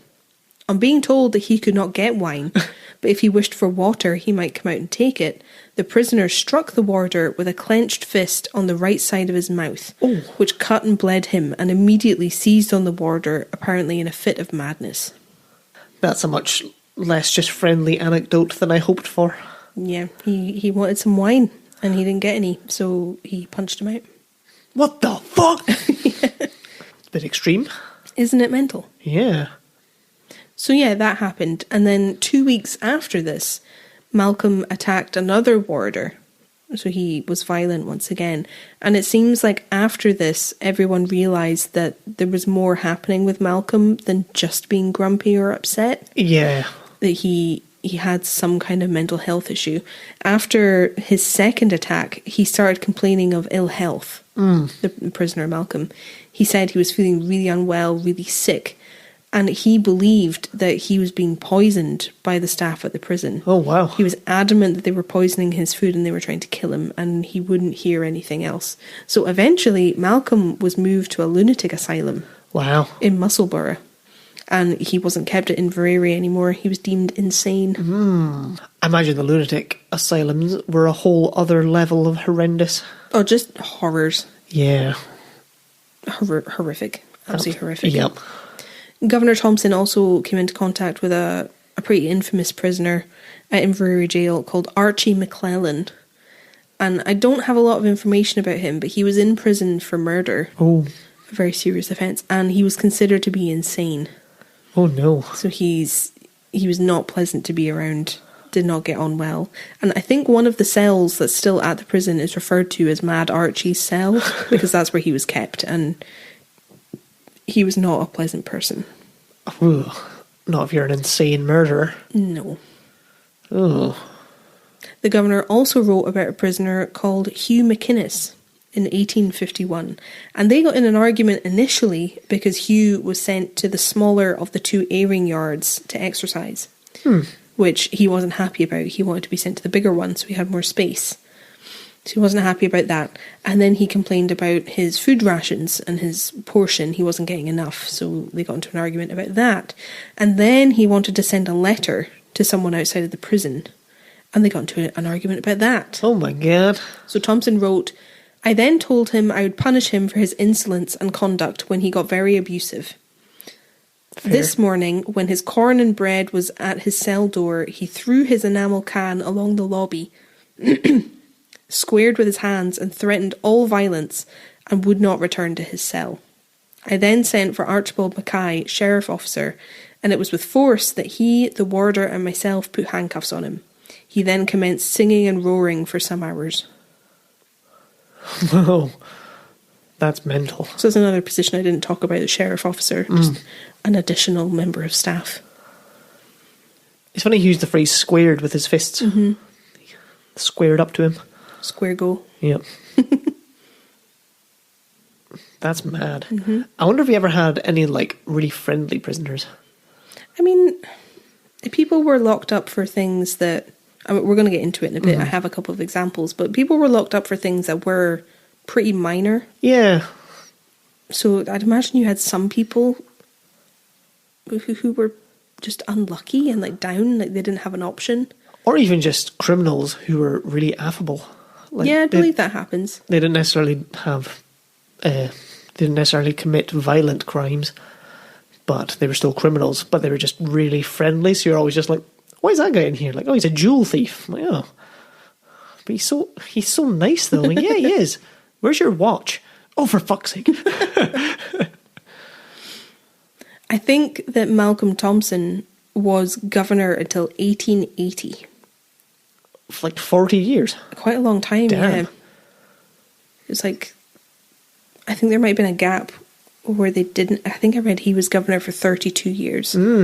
Long, long time. It was while he was governor that the new prison was built at Inverrary. The new prison? So we had the old prison, which was built in 1820. Yep. The new prison was built in 1848. 1848, okay. And it was when this new prison was built that Inverrary adopted the silence system. Ah. Because they had more space. The new prison had 12 cells. And the old prison had 8, so they had more space to separate people. Yeah. I mean, I wonder what their control was to see if this was working, you know? I don't know. I don't imagine there was one. I really don't know. Oh, this will work. Yeah, that will work. That's what, and they went for it. drove all of these people to insanity. It's just so cruel. Yeah, it was really cruel. So New Prison was 1848 and the airing yards, which I told you about, were 1843. Yes. And the new prison was state-of-the-art for the time. Yeah. It wasn't built on top of the old prison. You can still see both buildings. They were separate. The new prison was built on the land that the old prison had. 12 cells, like I said. They had toilets. Oh. So toilets within the prison block. Housing for the warders who worked at the prison. That's nice. Accommodation was built for them. Along with a storeroom and an indoor exercise gallery.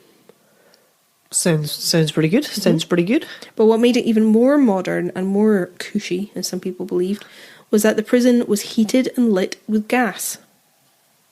In 1848? That's pretty cool. Yep. That hadn't been there before. That is older than I thought you would have had gas heating and lighting. Obviously, like, not what we would have today. Like, Yeah. not the same quality, but it was heated. Pretty cool. Which was a very big deal. And I only realised when I was writing this part of the script that the jail would have been so dark before.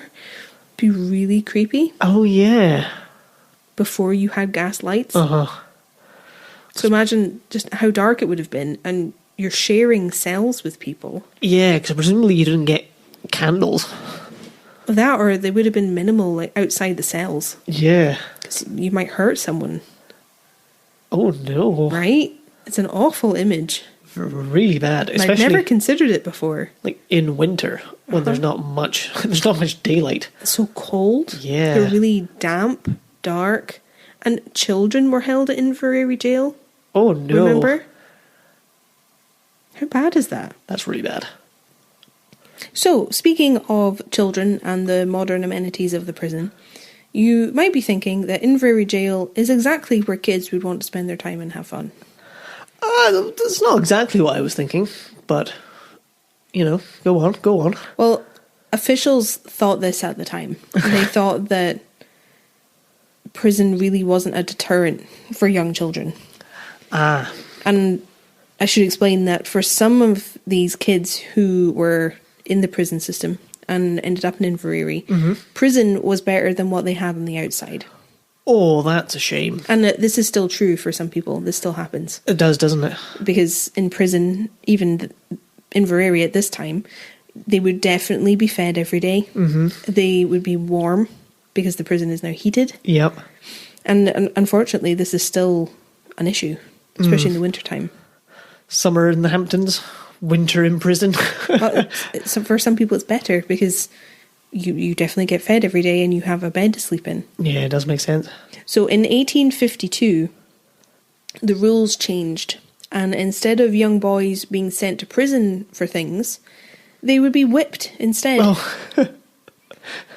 Well, that's good. Yeah, they decided that was the better option.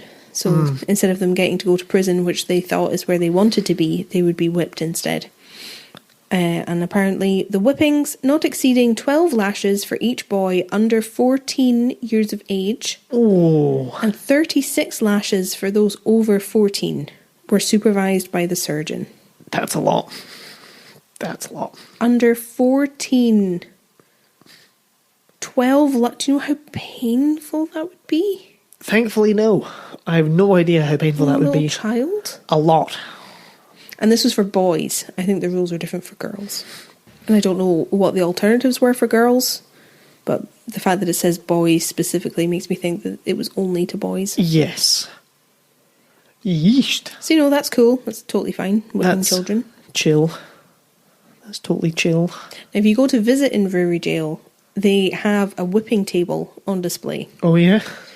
Big wooden table with 2 holes in it that your arms would be put through. Yeah. So you just have to lie on the table. Yeah. And you can't move. Belly down. Mm-hmm. Belly down.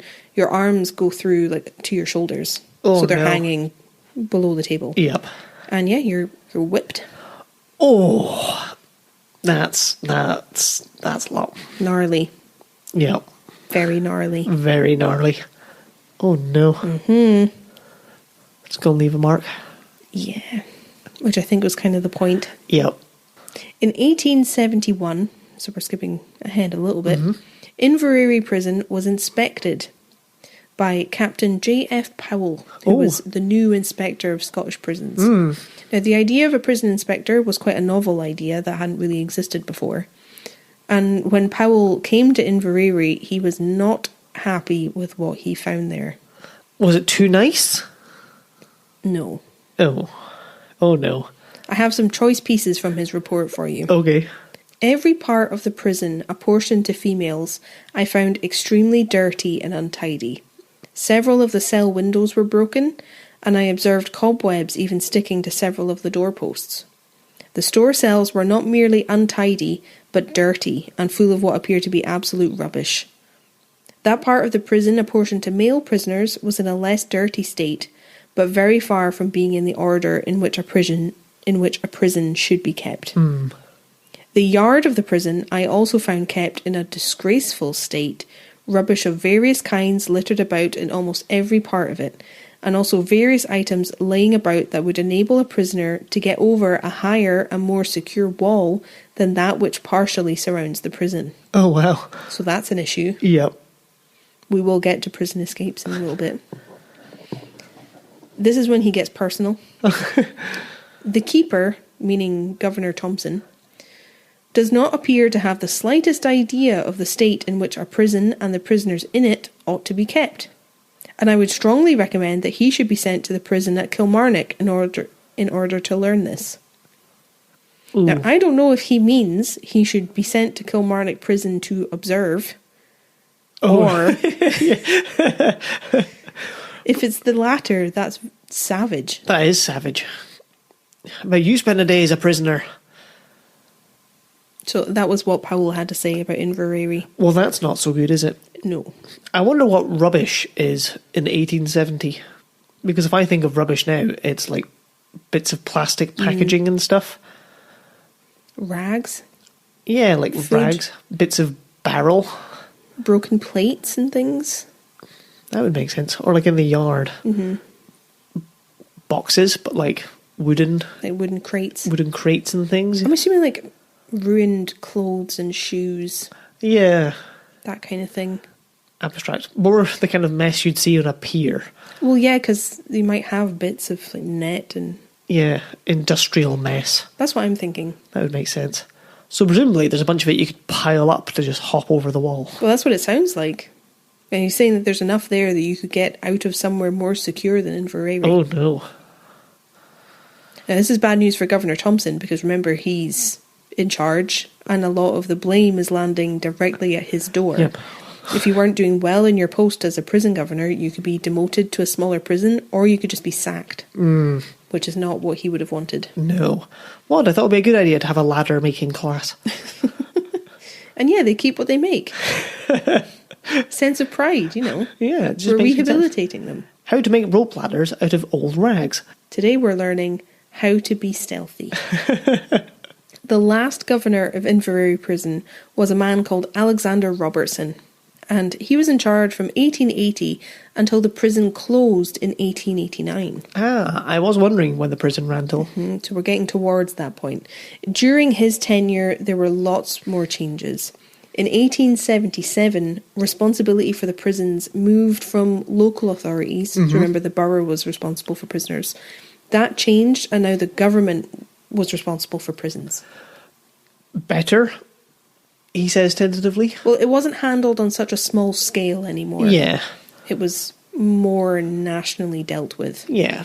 And then as a result of the growing need and the fact that cities were starting to get bigger and bigger, because this is Industrial Revolution time, remember, smaller prisons started being closed down in favour of larger ones that were near or in big cities. Got yeah. So you don't have the smaller prisons anymore, you're getting the bigger ones. Mainly because larger prisons were cheaper to run.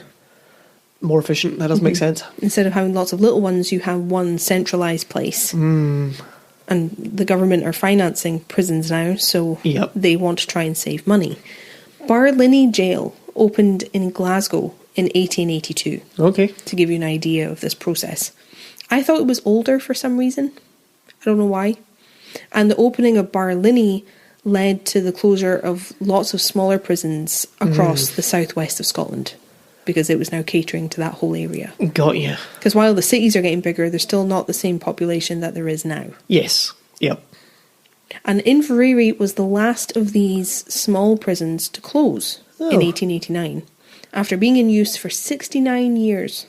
It's not as long as I would have thought. Right? Yeah. Not good value. Only you've gotten 69 years out of it. Well, I think the timing for Inverrary was bad because they opened right before lots of reform. Yeah. So almost immediately the building they had was defunct and didn't suit purpose. That's so true. So they had to keep changing it. Mm-hmm. But what I read, and is right enough, that as an attraction and as a museum, Inverrary Jail is fascinating because you can see the product of these reforms. Yeah. Because you have the old prison and the new prison, and you have the courthouse. You can see all these different parts of history as they were built. That is quite interesting. Because they didn't replace each other. Yeah. I suppose as well, was it this one that was on Loch Fyne? Yeah. That doesn't leave you a lot of room for expansion if one way is just into the water. Yeah, you're kind of limited. Yeah. And over the next 100 years or so, Inverrary wasn't the same hub that it used to be, because the circuit court no longer met there. It had moved. I think it moved to, I don't remember where it moved to actually. But the sheriff court, I think, moved to Oban, and the herring disappeared, like an Ullapool. Yep. So it wasn't the important port that it had been. Oh. So Inverrary became a lot quieter. It wasn't the same central place that it used to be. Interesting. So there's that too. There wasn't the same need for the jail to be there. Just a victim of its timing, isn't it? Mm-hmm. In the 1980s, so much, much more recent. 1980s, okay. Restoration started happening to the buildings of the jail. They started going in and fixing it all up with a view to opening up to the public, which they did in 1989. Very cool. As a museum. And when they were doing this, they actually found some graffiti in one of the cells. Oh, yeah. Which I think is hilarious. Yeah. This graffiti is from when the jail opened first, back in 1820. And at this time, there was a man called Hugh Curry who was in prison, and he was a debtor. So he was kept in the debtor's prison. Mm-hmm. The graffiti, which they think he carved into the wall using a shirt button.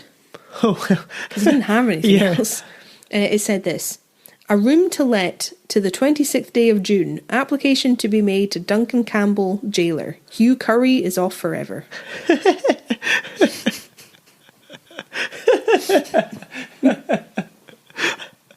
That's really good. I just thought it was hilarious. It must have taken a wee while to carve that into rock. He's committed just to pissing him off. Yeah, because that's so much more than I expected you to say. Oh my god. I love it. I love the commitment. Yeah. Over the course of its lifetime, thousands of people were held in Inveraray Jail for lots of different reasons and crimes. And the jail's website actually has a lot of the records of the inmates that you can look through online, which was immensely helpful. I loved getting to look through it. And I've picked out a couple of the odd records that I found. Yeah, nice. For us to talk about. The first is Catherine Bain. She was 47, and she was tried in 1870. She was a housekeeper, and she was sentenced to 20 days imprisonment. Oh. What did she do? Winked at the judge. No. Don't know. Because to be in front of the judge, she would have had to have done something. Oh, just like while he was passing. Oh. Just in the street, not officially. Yeah, and then she got done for soliciting or something. No, Catherine stole some eggs. So was sentenced to nearly a month in jail. Oh my god. Naughty, naughty. Mm-hmm. Peter Burns was 43. He was tried in 1855. He was a slater, so worked on roofs, not the bug. He was sentenced to 10 days imprisonment. Mm-hmm. What did he do? Public intoxication. Nope. Less fun. Peed on a church. I feel that'd be more than 10 days. Less unholy. Don't know. He stole some onions. There's a theme here. He stole some onions, 10 days in prison. Margaret Sinclair or Aitken is what the the record says. She was 33. She was a domestic servant. She was tried in 1855, got 14 days imprisonment. What did she do? Did she steal a carrot? She stole a turnip. Oh. So she got 2 weeks in jail because she stole a turnip. I mean, it seems like a lot, but at the same time, why are you stealing a turnip? What are you doing that for? Maybe it's to carve a turnip jack-o'-lantern like we have on our Halloween merch. Maybe that was why. That's so random. Yeah. Well, if she was so hungry that she had to steal a turnip instead of buying one, she was probably quite happy to go and get fed for 10 days, 14 days? 14 days. 14 days. Or that's what she was sentenced to. Yes. If you could be bailed out, you might get out before then. I found the record of a man called James Black, who was tried in 1834 and he was sentenced to 9 months in jail. Oh. And his crime was plundering a wreck. Oh. Now, I didn't realise that was a crime. Neither did I. I thought you'd be interested, so I actually checked into the modern laws. Thank you. Because I thought you'd want to know. Yeah, absolutely. And basically, if you find a wreck today, you have to report it. And the person you report it to is called the receiver of the wreck. And their job is to try and find out who owns or owned it. And they also speak to museums about what the wreck contains to decide if they are interested in taking any of it. Interesting. But you have to report it, and you have to report it within 28 days.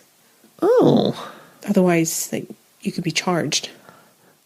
That's so bizarre when there's also the law that if there's a boat floating with nobody on it, you can claim it. Well, we'll get into a bit of that. But yeah, if it's a wreck specifically, it's different than a boat that's still floating. Well, that's just it. So if it's still floating, you can take it. But if it hits land, you can't. And if you report what you found, the receiver of the wreck might ask you to hold on to what you found while they figure out what to do with it. You're not allowed to sell it or anything. You have to keep it in the way that they tell you to. Oh. I wonder how that works for the divers who go down to wrecks. I don't know. Or sunken ships. It depends on the waters that it sinks in. So this is UK specific. If you find a wreck in UK waters, this is what you have to do. But it turns out, when I was looking at this, there's a difference between flotsam and jetsam, which I never knew. I didn't know that either. According to this law, flotsam is goods lost from a ship which has sunk or otherwise perished, goods recoverable because they remain afloat. So that's what flotsam is. Jetsam describes goods cast overboard to lighten a vessel in danger of sinking. The vessel may still perish. So flotsam is when the ship has sunk, but some of the stuff from it has floated and survived. Jetsam is what's cast off deliberately. What is jettisoned from the boat? But they're different. Well, there you go. I never knew that. I didn't know that either. And apparently, if a boat comes off its mooring, it doesn't count as a wreck because it wasn't abandoned. Which is what we come back to the difference between just a floating boat and a wreck. Interesting. If a boat comes off the mooring, you can't just take it and claim that it's a shipwreck. Yep. Because it hasn't been abandoned, it's come off its mooring. Oh. There you go. Interesting. I shall make a note of that in my pirate diaries. Not strictly related to our story, but I looked into it and I thought, I never knew any of this. I didn't know that either. The last thing I have about it is this, which might piss you off a little. Oh, God. If a wreck from UK waters remains unclaimed at the end of 1 year, it becomes the property of the Crown. Or a grantee of the Crown, such as the Duchy of Cornwall. If you believe you are entitled to unclaimed wreck, you must provide evidence of entitlement to the satisfaction of the receiver. Wow. So if it's not claimed, it goes to the royals. Defaults to the royals? Yeah, if it's in UK waters. Yes. That's ridiculous. That's super ridiculous. How is that still a thing? Like how? Why? I suppose it's just one of those things that hasn't been changed. Yeah, but it's ridiculous. That is ridiculous. That's very ridiculous. So there you go. Some legislation about plundering shipwrecks. If it interests you. Interests me. The next record I found was a man called Angus Campbell, and this one, it got me thinking a bit. I had to look into it just to satisfy my curiosity. He was a labourer, he was tried in 1848, and he was sentenced to 40 days in jail. Yep. Okay. What did he do? Did he steal bread to feed his family? He didn't steal anything. Okay. Did he wink at a judge? No. More nasty than that. Dunno. He deserted his wife and child. Oh. But it's a crime. Yeah. I didn't know that was a crime. Me neither. I know it's a horrible thing to do, but I didn't know that legally something could be done about it. No, I didn't know that either. But when I was looking into it, it makes sense. This is the 1800s. So when a woman marries a man, her identity and property basically get taken up by him. Yeah. There's very few options for her as far as work goes. She has children, so she has to look after them. She can't have her own property. She can't really make her own money. So if her husband leaves her, it's really quite dire because he's left her with nothing. Absolutely. So that, with the fact that getting divorced was pretty impossible, is a very serious thing to do, which makes sense that it would be an offence. But only 40 days of imprisonment worth of offence. Yeah. And then presumably he'll just fuck off after that. Probably. I don't know. I don't know if that's a condition of his release. Maybe, yeah. You have to go home. You go back home now. But that surprised me. That surprises me also. I wonder if that's still a crime. I don't think so. I guess you might be charged for neglect of a child. Yeah. But I think it would be a civil thing, like not supporting your child financially. Weird. That makes more sense in my head. Yeah, I agree with that. The last record I found, the second last one I found, is quite sad. It's a woman called Lillian Rose Mcentire or Mcgregor. And she was 36. She was single, she was a housekeeper. She was tried in 1867 and imprisoned for 6 months. And her crime was concealment of pregnancy. Oh. And she was put in prison. What? What does that even mean? It was confusing to me to try and figure it out because this isn't a crime now. Good. But concealment of birth can be. It's a bit of a grey area. Oh. Because concealment of birth suggests that you've foregone and ignored medical care while you're pregnant. So you're not looking after your baby because you're not getting medical attention. Yeah, that and makes you're concealing, sense. And I think the concealment is all very gnarly and horrible, but concealment of birth may also be you give birth alone, problems arise. Yeah. Baby doesn't survive, and you try to hide it. Oh, horrible. But this was concealment of pregnancy. Yeah. So I don't know if that's just like a different term for that happening or not. Oh, maybe, yeah. That's a strange one, though, because concealed it from who? Mm-hmm. And then who reported it? That's bizarre. Right? Really strange. Naturally, that's 6 months, but deserting your wife and child is only 40 days. Right. Yeah. Mm-hmm. The last one I have is a little more strange and a little more upbeat. A man called William Monroe. He's 40. Mm-hmm. He's a fisherman and he was tried in 1853. He was sentenced to 40 days in prison, but he only spent 2 because he was bailed out. Oh. But what did he do? It's a bit more upbeat and funny. It's a little more odd. Did he fish on someone else's grounds who called him an asshole? Well, his crime was fish killing. How dare he? The fisherman. And what does that mean? I don't know. It confuses me a lot. I have to assume he was using something illegal to catch fish, or he was fishing somewhere he shouldn't have been. But yes. It's mental to me to imprison a fisherman for killing fish. Yep. For 40 days. For 40 days. But he got bailed out. Yeah. It hurts my brain. Maybe he caught fish, but just left them in his net, so they died, and then they couldn't be sold or eaten. Maybe. I really, really don't know. But it's really bizarre. That is really bizarre. That is really quite bizarre. But now I also have some stories of some jailbreaks. Ooh. For you. I would like that. Side note, this is the portion that I just didn't write into the script. Oh. I don't know why. We're flying. So we're just going to see how it goes. I have scripted stuff after. For some reason, I didn't put this in. I don't know why. So, I said further back that thousands of people were held at Inveraray Jail, right? Over that 69 years that people were kept there, 12 people managed to escape. 12, okay. 12. But very few of them actually managed to get away. Yes. Because remember I said the jail is built on Loch Fyne. That's the trick. In a small town. Yep. And then outside of the small town, there's not really anything for quite a distance. Yes. And it's quite an unforgiving landscape. Yeah.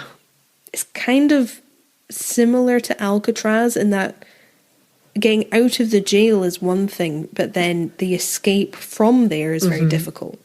So usually if someone managed to escape, they were caught pretty quickly and then just taken back. Yeah. Get back in there, you. Pretty much.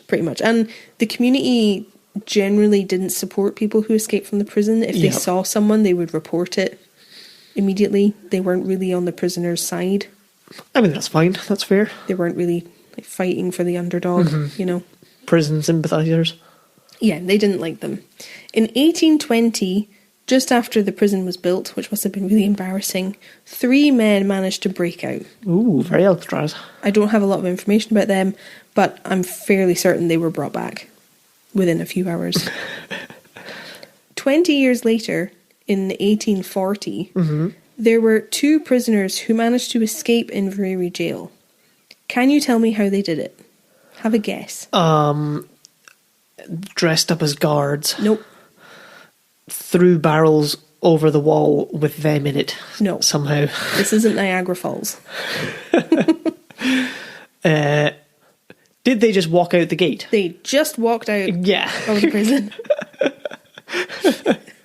They just left. Hang on. They just left. They realised that the lock on their cell door didn't work properly. Useful. So when they had been checked for the final time that evening, I imagine, they realised they could just open their door. So they waited until the middle of the night, and one of the warders who was on duty fell asleep. Not great. Uh-oh. This was a funny detail, which the jail website included, which I really appreciate, because there was a bulldog who guarded the prison. Nice. The bulldog was also asleep. Which is just really funny to me. Yeah, it's just this man and his dog sleeping together, the cap pulled down over the eyes, snoring imagining away. The dog just cuddling his feet. It's this is nice. Yeah, or just doing that thing where the paws are twitching. So, guard is asleep, dog is asleep. These 2 prisoners just left. Just full on slinking past. Very Pink Panther. Yeah, they just walked out and they escaped. I think there was some sort of gap in one of the walls, and they just left. Just nipped out. Well, I mean, no need to overcomplicate it, is there? Did they then escape? No, I believe they were brought back. Ah. How did you do it? We just walked out. One does not simply walk out of a prison. Except when you do. So where was Jailer Tom? He was sleeping. Yeah, he just fell asleep. How bad is that? That's really bad. It would happen, though. Night shift by yourself. Fair enough. In the cold and the dark. Yeah. Another person who managed to escape Inverrary was a 15-year-old boy called James McLachlan. Did James just slip through the bars? No, he was a little more ingenious with his escape. It seems like James was very clever. Yep. He had some run-ins with the governor. I think the governor didn't really like him. He was there in 1851. So I think he was there when Governor Thompson was there. Okay. And he had been sentenced to transportation to Australia. Oh, fuck. Because he was a thief. So this is what I was saying. It wasn't always super duper bad crimes. No. That people were sent away from their home for. He was 15. That's mental. So he was jailed in 1851. And then in 1857, he managed to escape. And he escaped from the new prison building, because this is after 1848. Yep. He managed to escape in broad daylight.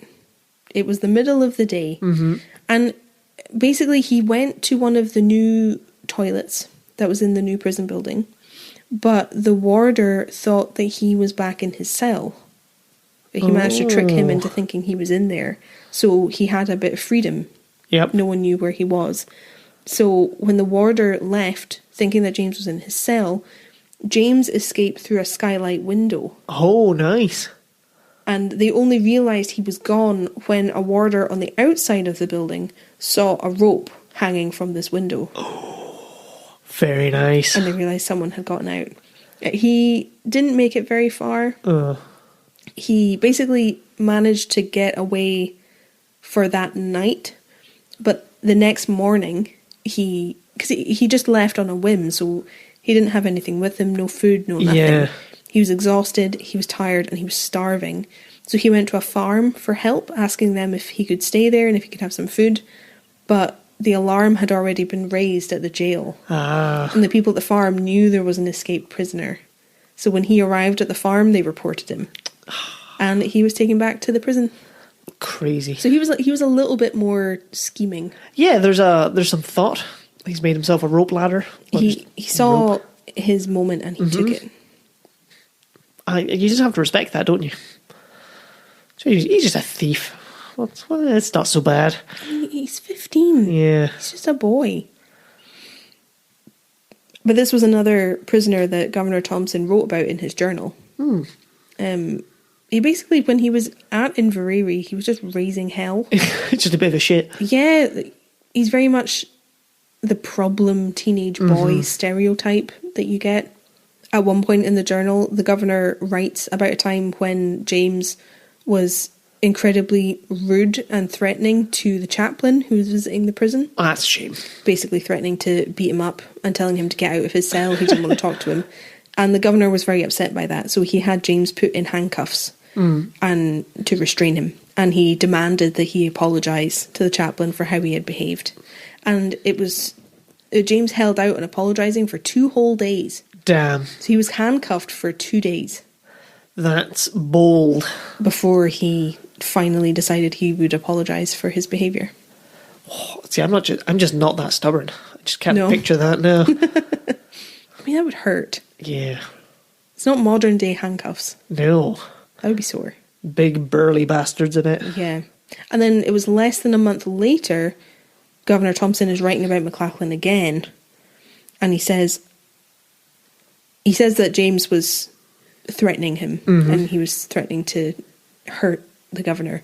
And then Thompson writes, I shortly thereafter put handcuffs on him behind, and on doing so he gave me a kick. I tightened the handcuffs on him for 2.5 hours when he pleaded earnestly that if I took them off, he would conduct himself according to the rules of the prison in future. I took them off and gave him his work again. Oh.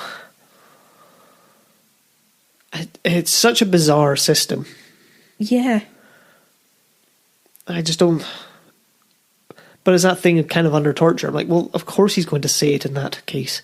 Doesn't mean it's true. Doesn't mean he means it. But then you would just do it again. Yeah. That's the thing. It's not proper reform. Not really. But what else can you do? I don't have the answers. I'm just shitting on everyone else's answers. The last jailbreak that I have for you involved 3 men who had been sent to prison for breaking into houses. So naturally, they're the ones who broke out of prison. Yep. They were from Dunoon. There were 3 men called William Dixon, John Campbell and John Duncan. And they managed to escape in 1874. But they escaped while leaving the doors of their cells still locked. That's good work. So it's like a classic locked room mystery. Yeah. How did they get out? Well, it took a while before they figured out how they managed to escape. Because only 2 of the 3 men were ever caught. Oh. One never was. John Campbell is one of the few people who escaped from Inverrary for good. He was never seen again. Damn. But they caught the 2 other men, And they did figure out how they managed to do this. But what are your guesses? How do you think they managed to escape while leaving the doors locked? I think they were able to pick locks, and they picked the lock and then locked it again behind them. Oh, okay, with the pick. Yep. So they picked it open and then picked it shut again, assuming you can do that. I don't know. I don't know. Well, like I said, 2 of the other men were captured, and John Duncan was the weak link. He's the one who told them everything. Ah, shitbag. I know, he ruined it. Hold on. They didn't even figure it out. They got told. So part of it was good planning, and part of it was good luck. The good planning was that they had managed to collect enough pieces of lead from around the prison. Now, this is after the prison inspector had been saying there's shit everywhere. Yep. They had managed to collect enough pieces of lead that each of them was able to make a replica key to their cell. Good work. Using these pieces of lead, which is how they managed to unlock the door as if they just had a key and then lock it again behind them. And they melted down the lead basically by they had tin cups, remember I said that? Mm-hmm.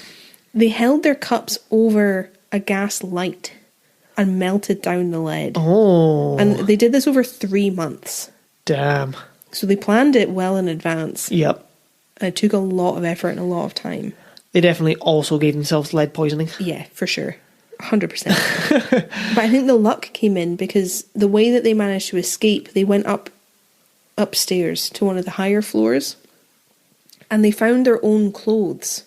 So they weren't wearing prison clothes anymore. They were wearing civilian clothes. That is very fortunate. And they managed to find a rope. Also fortunate. So they did something similar to James. They put the rope out of the window and just climbed down. Scampered on down to freedom. And they were off. Damn. Where do you think John Campbell is now? Probably dead. Probably. Probably. Don't think he's 150. Sipping some amaretto in Italy in the 1900s. So yes, some jailbreaks, because no good episode about a jail could be without jailbreak. Absolutely not. But this wouldn't be the Generally Spooky podcast if I didn't have some spooky stories for you. Give me the spooking. Where are we? It's not a huge length of time to have collected ghosts. No, and it's... Inverrary Jail has been on my radar for a long time as something I want to talk about because it has the reputation of being one of the most haunted places in Scotland. Oh, yeah? Mm-hmm. I had no idea. Loads of reports coming out there, loads of accounts and stories and things of that nature. Wow. Even though the jail was only open for about 70 years. Yeah. I would imagine it's the nature of a jail that means that happens. Yep. It's inherently spooky. Yeah, and it's one of those places that's just sad, upsetting, lots of horrible things happen there, so you kind of expect it. Yeah, just filled with sadness. Mm-hmm. Lots of people talk about feeling really, really horrible or just really strange in cell number 10. Okay. Which I think is in the new prison. Mm-hmm. And people feel stranger in there than any of the other cells. They feel really uncomfortable and really weird, and they don't know why. There's something about cell 10 that they don't like. That's weird. I don't know if this is the cell that they talk about being Mad Archie's cell. Maybe. It might be a different one. Uh-huh. But cell number 10 seems to be a strange spot. Oddly enough, the old kitchens are another place people don't like. And that's not somewhere where prisoners were kept, obviously. Do you think it's another haunted roast beef? Haunted roast? Maybe. Maybe it's not castle exclusive. Maybe. One of the creepy things that I read is that people have reported feeling like, or kind of half seeing, someone cowering behind a door in the old kitchen. That's creepy. Right? And they don't know why they feel that way. They can't actually see anybody, but they have the feeling of someone like cowering and hiding behind the door down there. Oh no. And I think the kitchens were under the courthouse originally. They were one of the lower floors. We can very much imagine, like, a child prisoner kind of escaping a little bit and going and just hiding in there. Creepy. Very creepy. It's why, like, although I don't have any reports, I don't have any pictures of that, I wanted to say it because that's unsettling. That is unsettling. But there's all kinds of reports. Visitors feel nauseous. They feel really sick. They feel as if they're being stalked. Like someone is following them without being seen as they make their way around the jail. Some people feel dizzy in certain parts.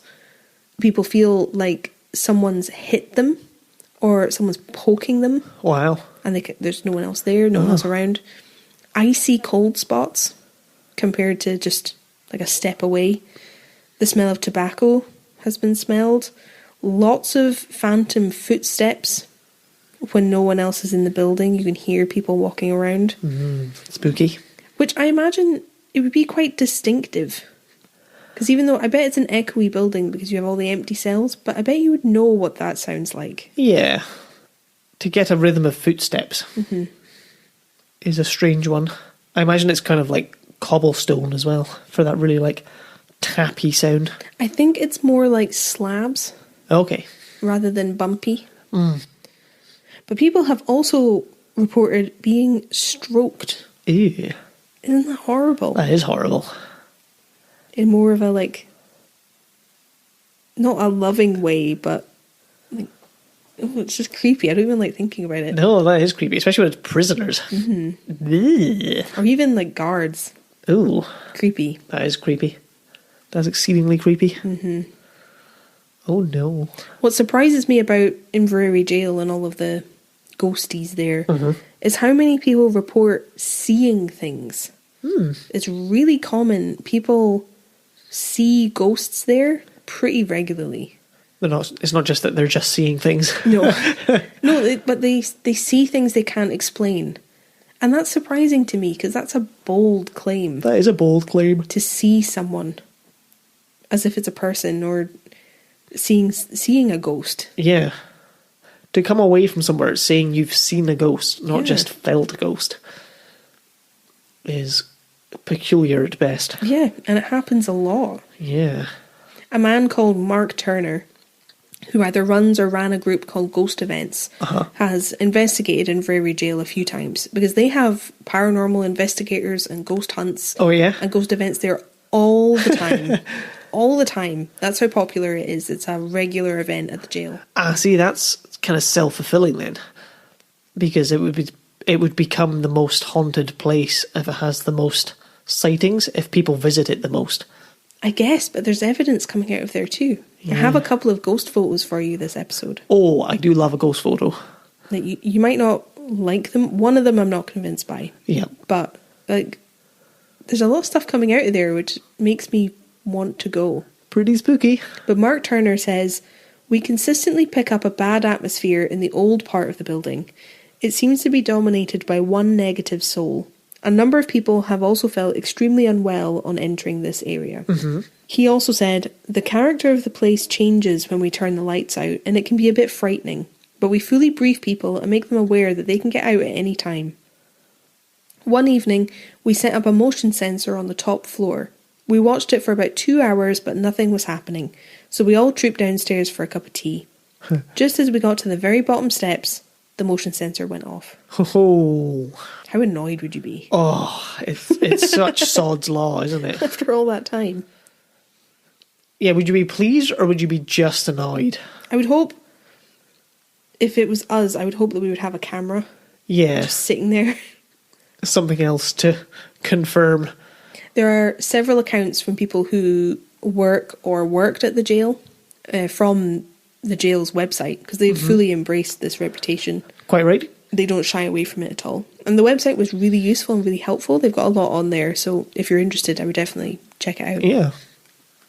But here's what a man called Sam Potts had to say. He worked as one of the actors. I often sit in cell 4 in the old prison. When I started working here, I used to hear footsteps and see shadows passing the cell. At first, I thought it was visitors and I'd call out, "Good afternoon," but there was never anyone there. After a few months, the activity stopped. Perhaps the spirits got used to me being there. It's always weird when it's a sound that makes you react. Well, hearing something and it's so natural to you, you call out. Yeah. That is creepy. You're like, oh, hey, like, oh, there's nobody here. That's what got me when we went to Greyfriars. Oh, yeah. Because I had that noise in my ear and I turned because I was annoyed at you. Not for the first time. No, but it was so natural to me, just like, stop it. And you didn't do it. Okay, it's time to come out with the truth. I'm joking. I would be genuinely upset. I think everyone else would be too on my behalf. I think so. If I outed that I was just trolling you this whole time. I would be very upset because that was very, very spooky to me. Yeah. So Sam Potts has more to say. Cell 2 in the old prison is interesting. A number of times I've seen young children crouching in the left-hand side of the cell, chatting. When the parents ask who they're talking to, they say the old lady. Oh, so it's kids who are on the tour. Yeah. Oh. Children visiting, and they're sitting, talking to someone that isn't there. Always spooky again. Really creepy. I think that's why it's in horror movies so often, because it's just so creepy. It's just so creepy. It happened in the last episode, one of the other episodes. Creepy, creepy, creepy. Children talking to people. It's always very compelling as well. I'm not entirely sure why, but it is. I think it's because they don't know enough to lie about. Yeah. They don't know the reaction they're going to get the same way an adult would. Yes. If that makes sense. The same way that a co-host of a spooky podcast would. Excuse me, I don't lie. I was talking about myself. Oh. That's not lying. He says, I've never felt scared in the old prison though. It's the new prison that gives me the creeps. I was taking a guided tour there one day with a guy who turned out to be a psychic. He told me that there was a man following me who doesn't like me. The psychic reckoned it was an angry warder from the past who doesn't like his routine being disrupted. Now, imagine if you're I know this will be hard for you, you're a full believer that ghosts are real. Yeah. And you're told that at your place of work, there's someone following you around who hates your presence. It's gonna make going back to work tough. It's not gonna feel great. Yep. Whereas I'd be like, oh, you're a psychic, are you? Oh. He said condescendingly. A man called Rob Irons said, I've worked here for over 13 years and I've seen stuff that would make your hair stand on end. I'll often see someone crossing from the washroom to the day room in the old prison. It's always from the corner of my eye. I used to check, but it's happened so often now I don't bother. Visitors see the same thing. One Sunday morning, I stepped into Mad Archie's cell. I was on my own in the jail, but I heard someone call out, Rob.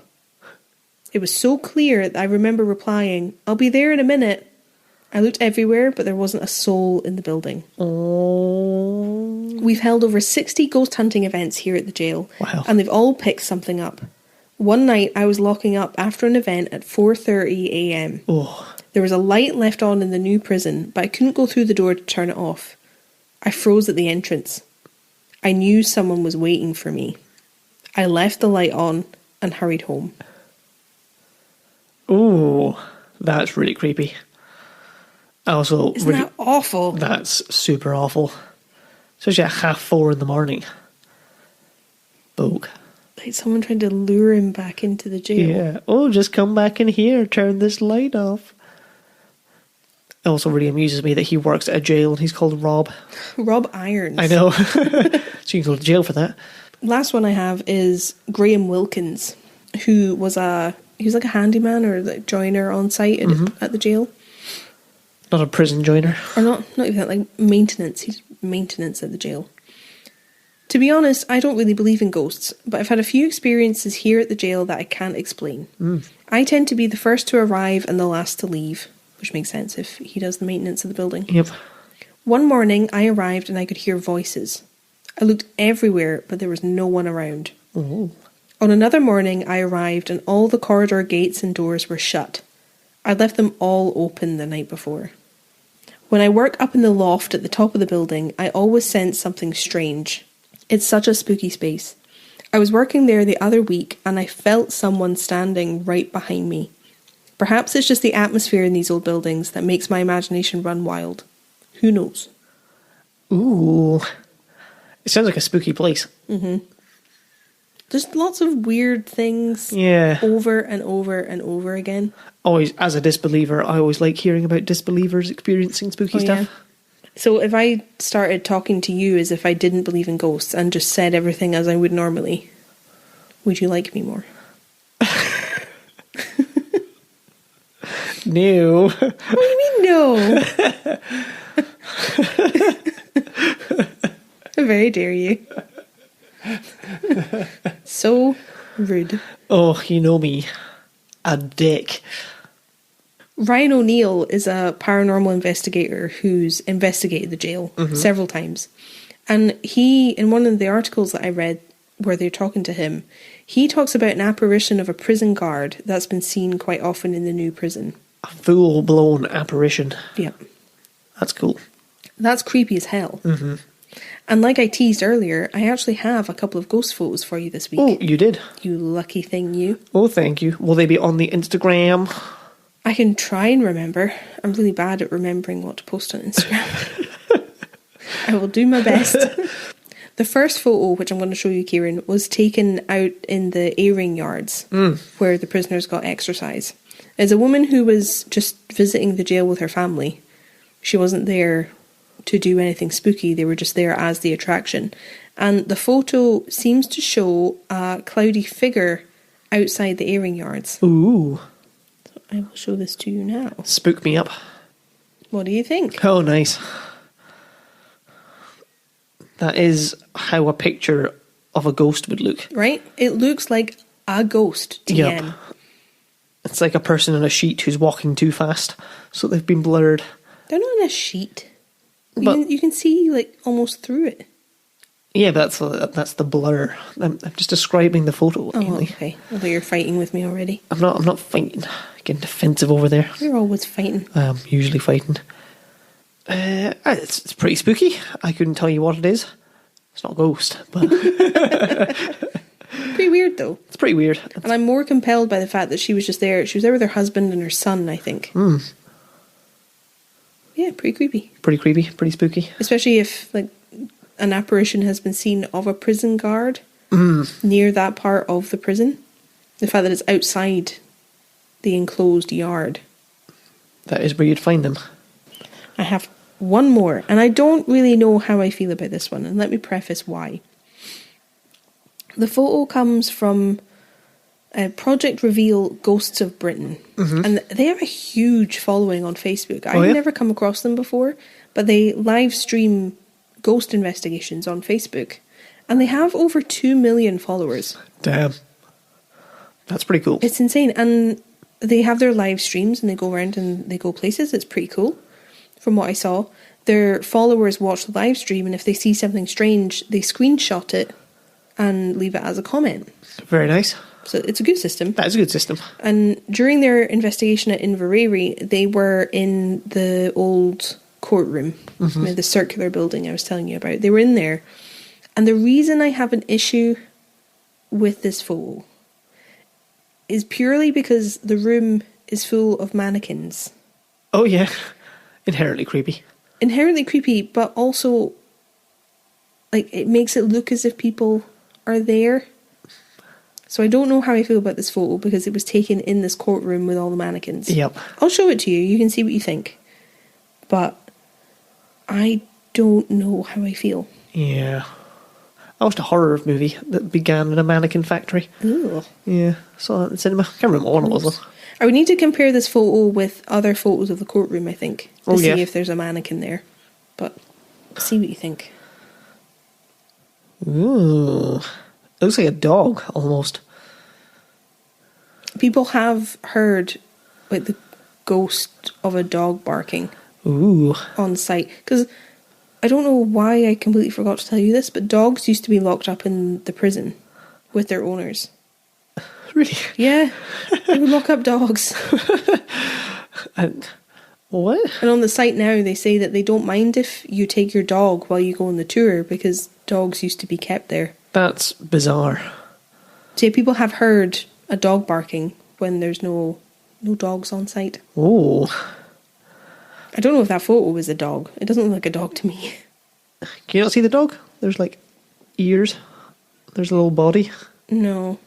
But then on that photo you took of Rate Castle, I saw a ghost with a cowboy hat. You did. So, don't trust what I'm saying. I'm a ham sandwich. So yeah, I don't know how I feel about it. Because to me, I look at it and I can see a figure, but in my mind, I'm like, is it one of the mannequins? Yeah, it's a spooky photo, but it's not necessarily a ghost. Because I don't know where all the mannequins are. Yeah. So I need to compare it. But it gave me a little bit of a... Ugh. Yep. Makes you just go, oh no. If you're interested, there is also a Most Haunted episode on Inverrary Jail, which Kieran refused to watch with me. I did. He refused. I may watch it in my own time and report back, but you'll need to look at it yourself, because Kieran wouldn't watch it with me. No, we did Most Haunted last week, and I just need some time to recover before we do another one. But that is the history and the legends of Inveraray Jail. That was super interesting.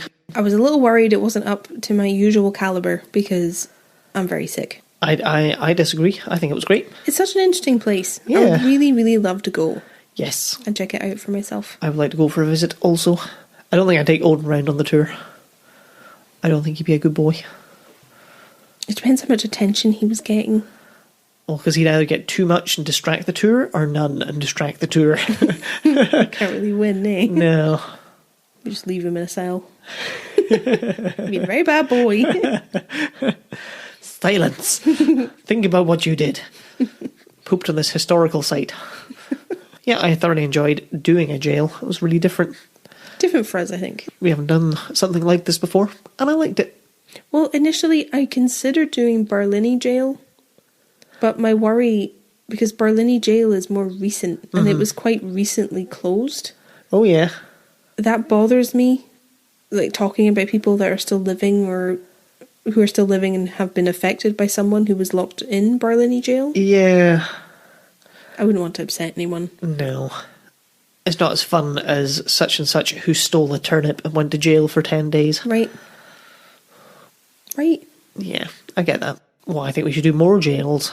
More jails. More jails. Maybe Noted. A lunatic asylum. Be spooky though, right? Keeps me out. I saw, actually, we can talk about it in the blether. Here's your tease for the blether. I saw a repost of a photo that was taken in the old Craig Denane Hospital in Inverness. Oh, yeah? I think before it was either torn down and the new one was built, or before it was renovated. And it's really creepy. Oh, no. Well, I had a friend send me a photo of an old, I think it was a TB hospital in Edinburgh that's now full of dolls, which is very creepy. No, thank you. Pass. I resign from the podcast. It's done. This is where we're going. It's over. It's over. Thank you. We had a good run. We did. Oh, a last shout out before we finish. Everyone should go and watch Ghost Files on YouTube. You absolutely should. Because we watched it my God. last Friday and it was amazing. It's by Watcher Entertainment, Ryan Mcgregor and Shane Madej. Who used to do BuzzFeed Unsolved. And their new show is just phenomenal. Yep. If you like ghost hunting and that kind of thing. Absolutely watch it. They went around an old prison in America somewhere. Want to work with them so badly. That would be super fun. You can pester them since we've stopped pestering what's-his-face from Outlander who refused to... We were never pestering him. Oh, I asked the audience to pester him. Well, he hasn't got in touch for the Sassenach whiskey. So we'll pester Watcher instead. No, we'll not pester anybody. Oh my God, have you guys checked out Generally Spooky? Oh no way, it's so interesting. I saw them talking on Twitter saying that if they get the budget, they want to come and hunt for Nessie. Oh yeah. I really wanted to reply. It's like, please, you can stay with us. We'll go. We can help. We live basically next door. And I think that covers us for today. I hope you enjoyed it. Thank you for listening. Thank you for being here. I'm hoping we're better next week. Hopefully. I was ill this week, last week. You were ill this week.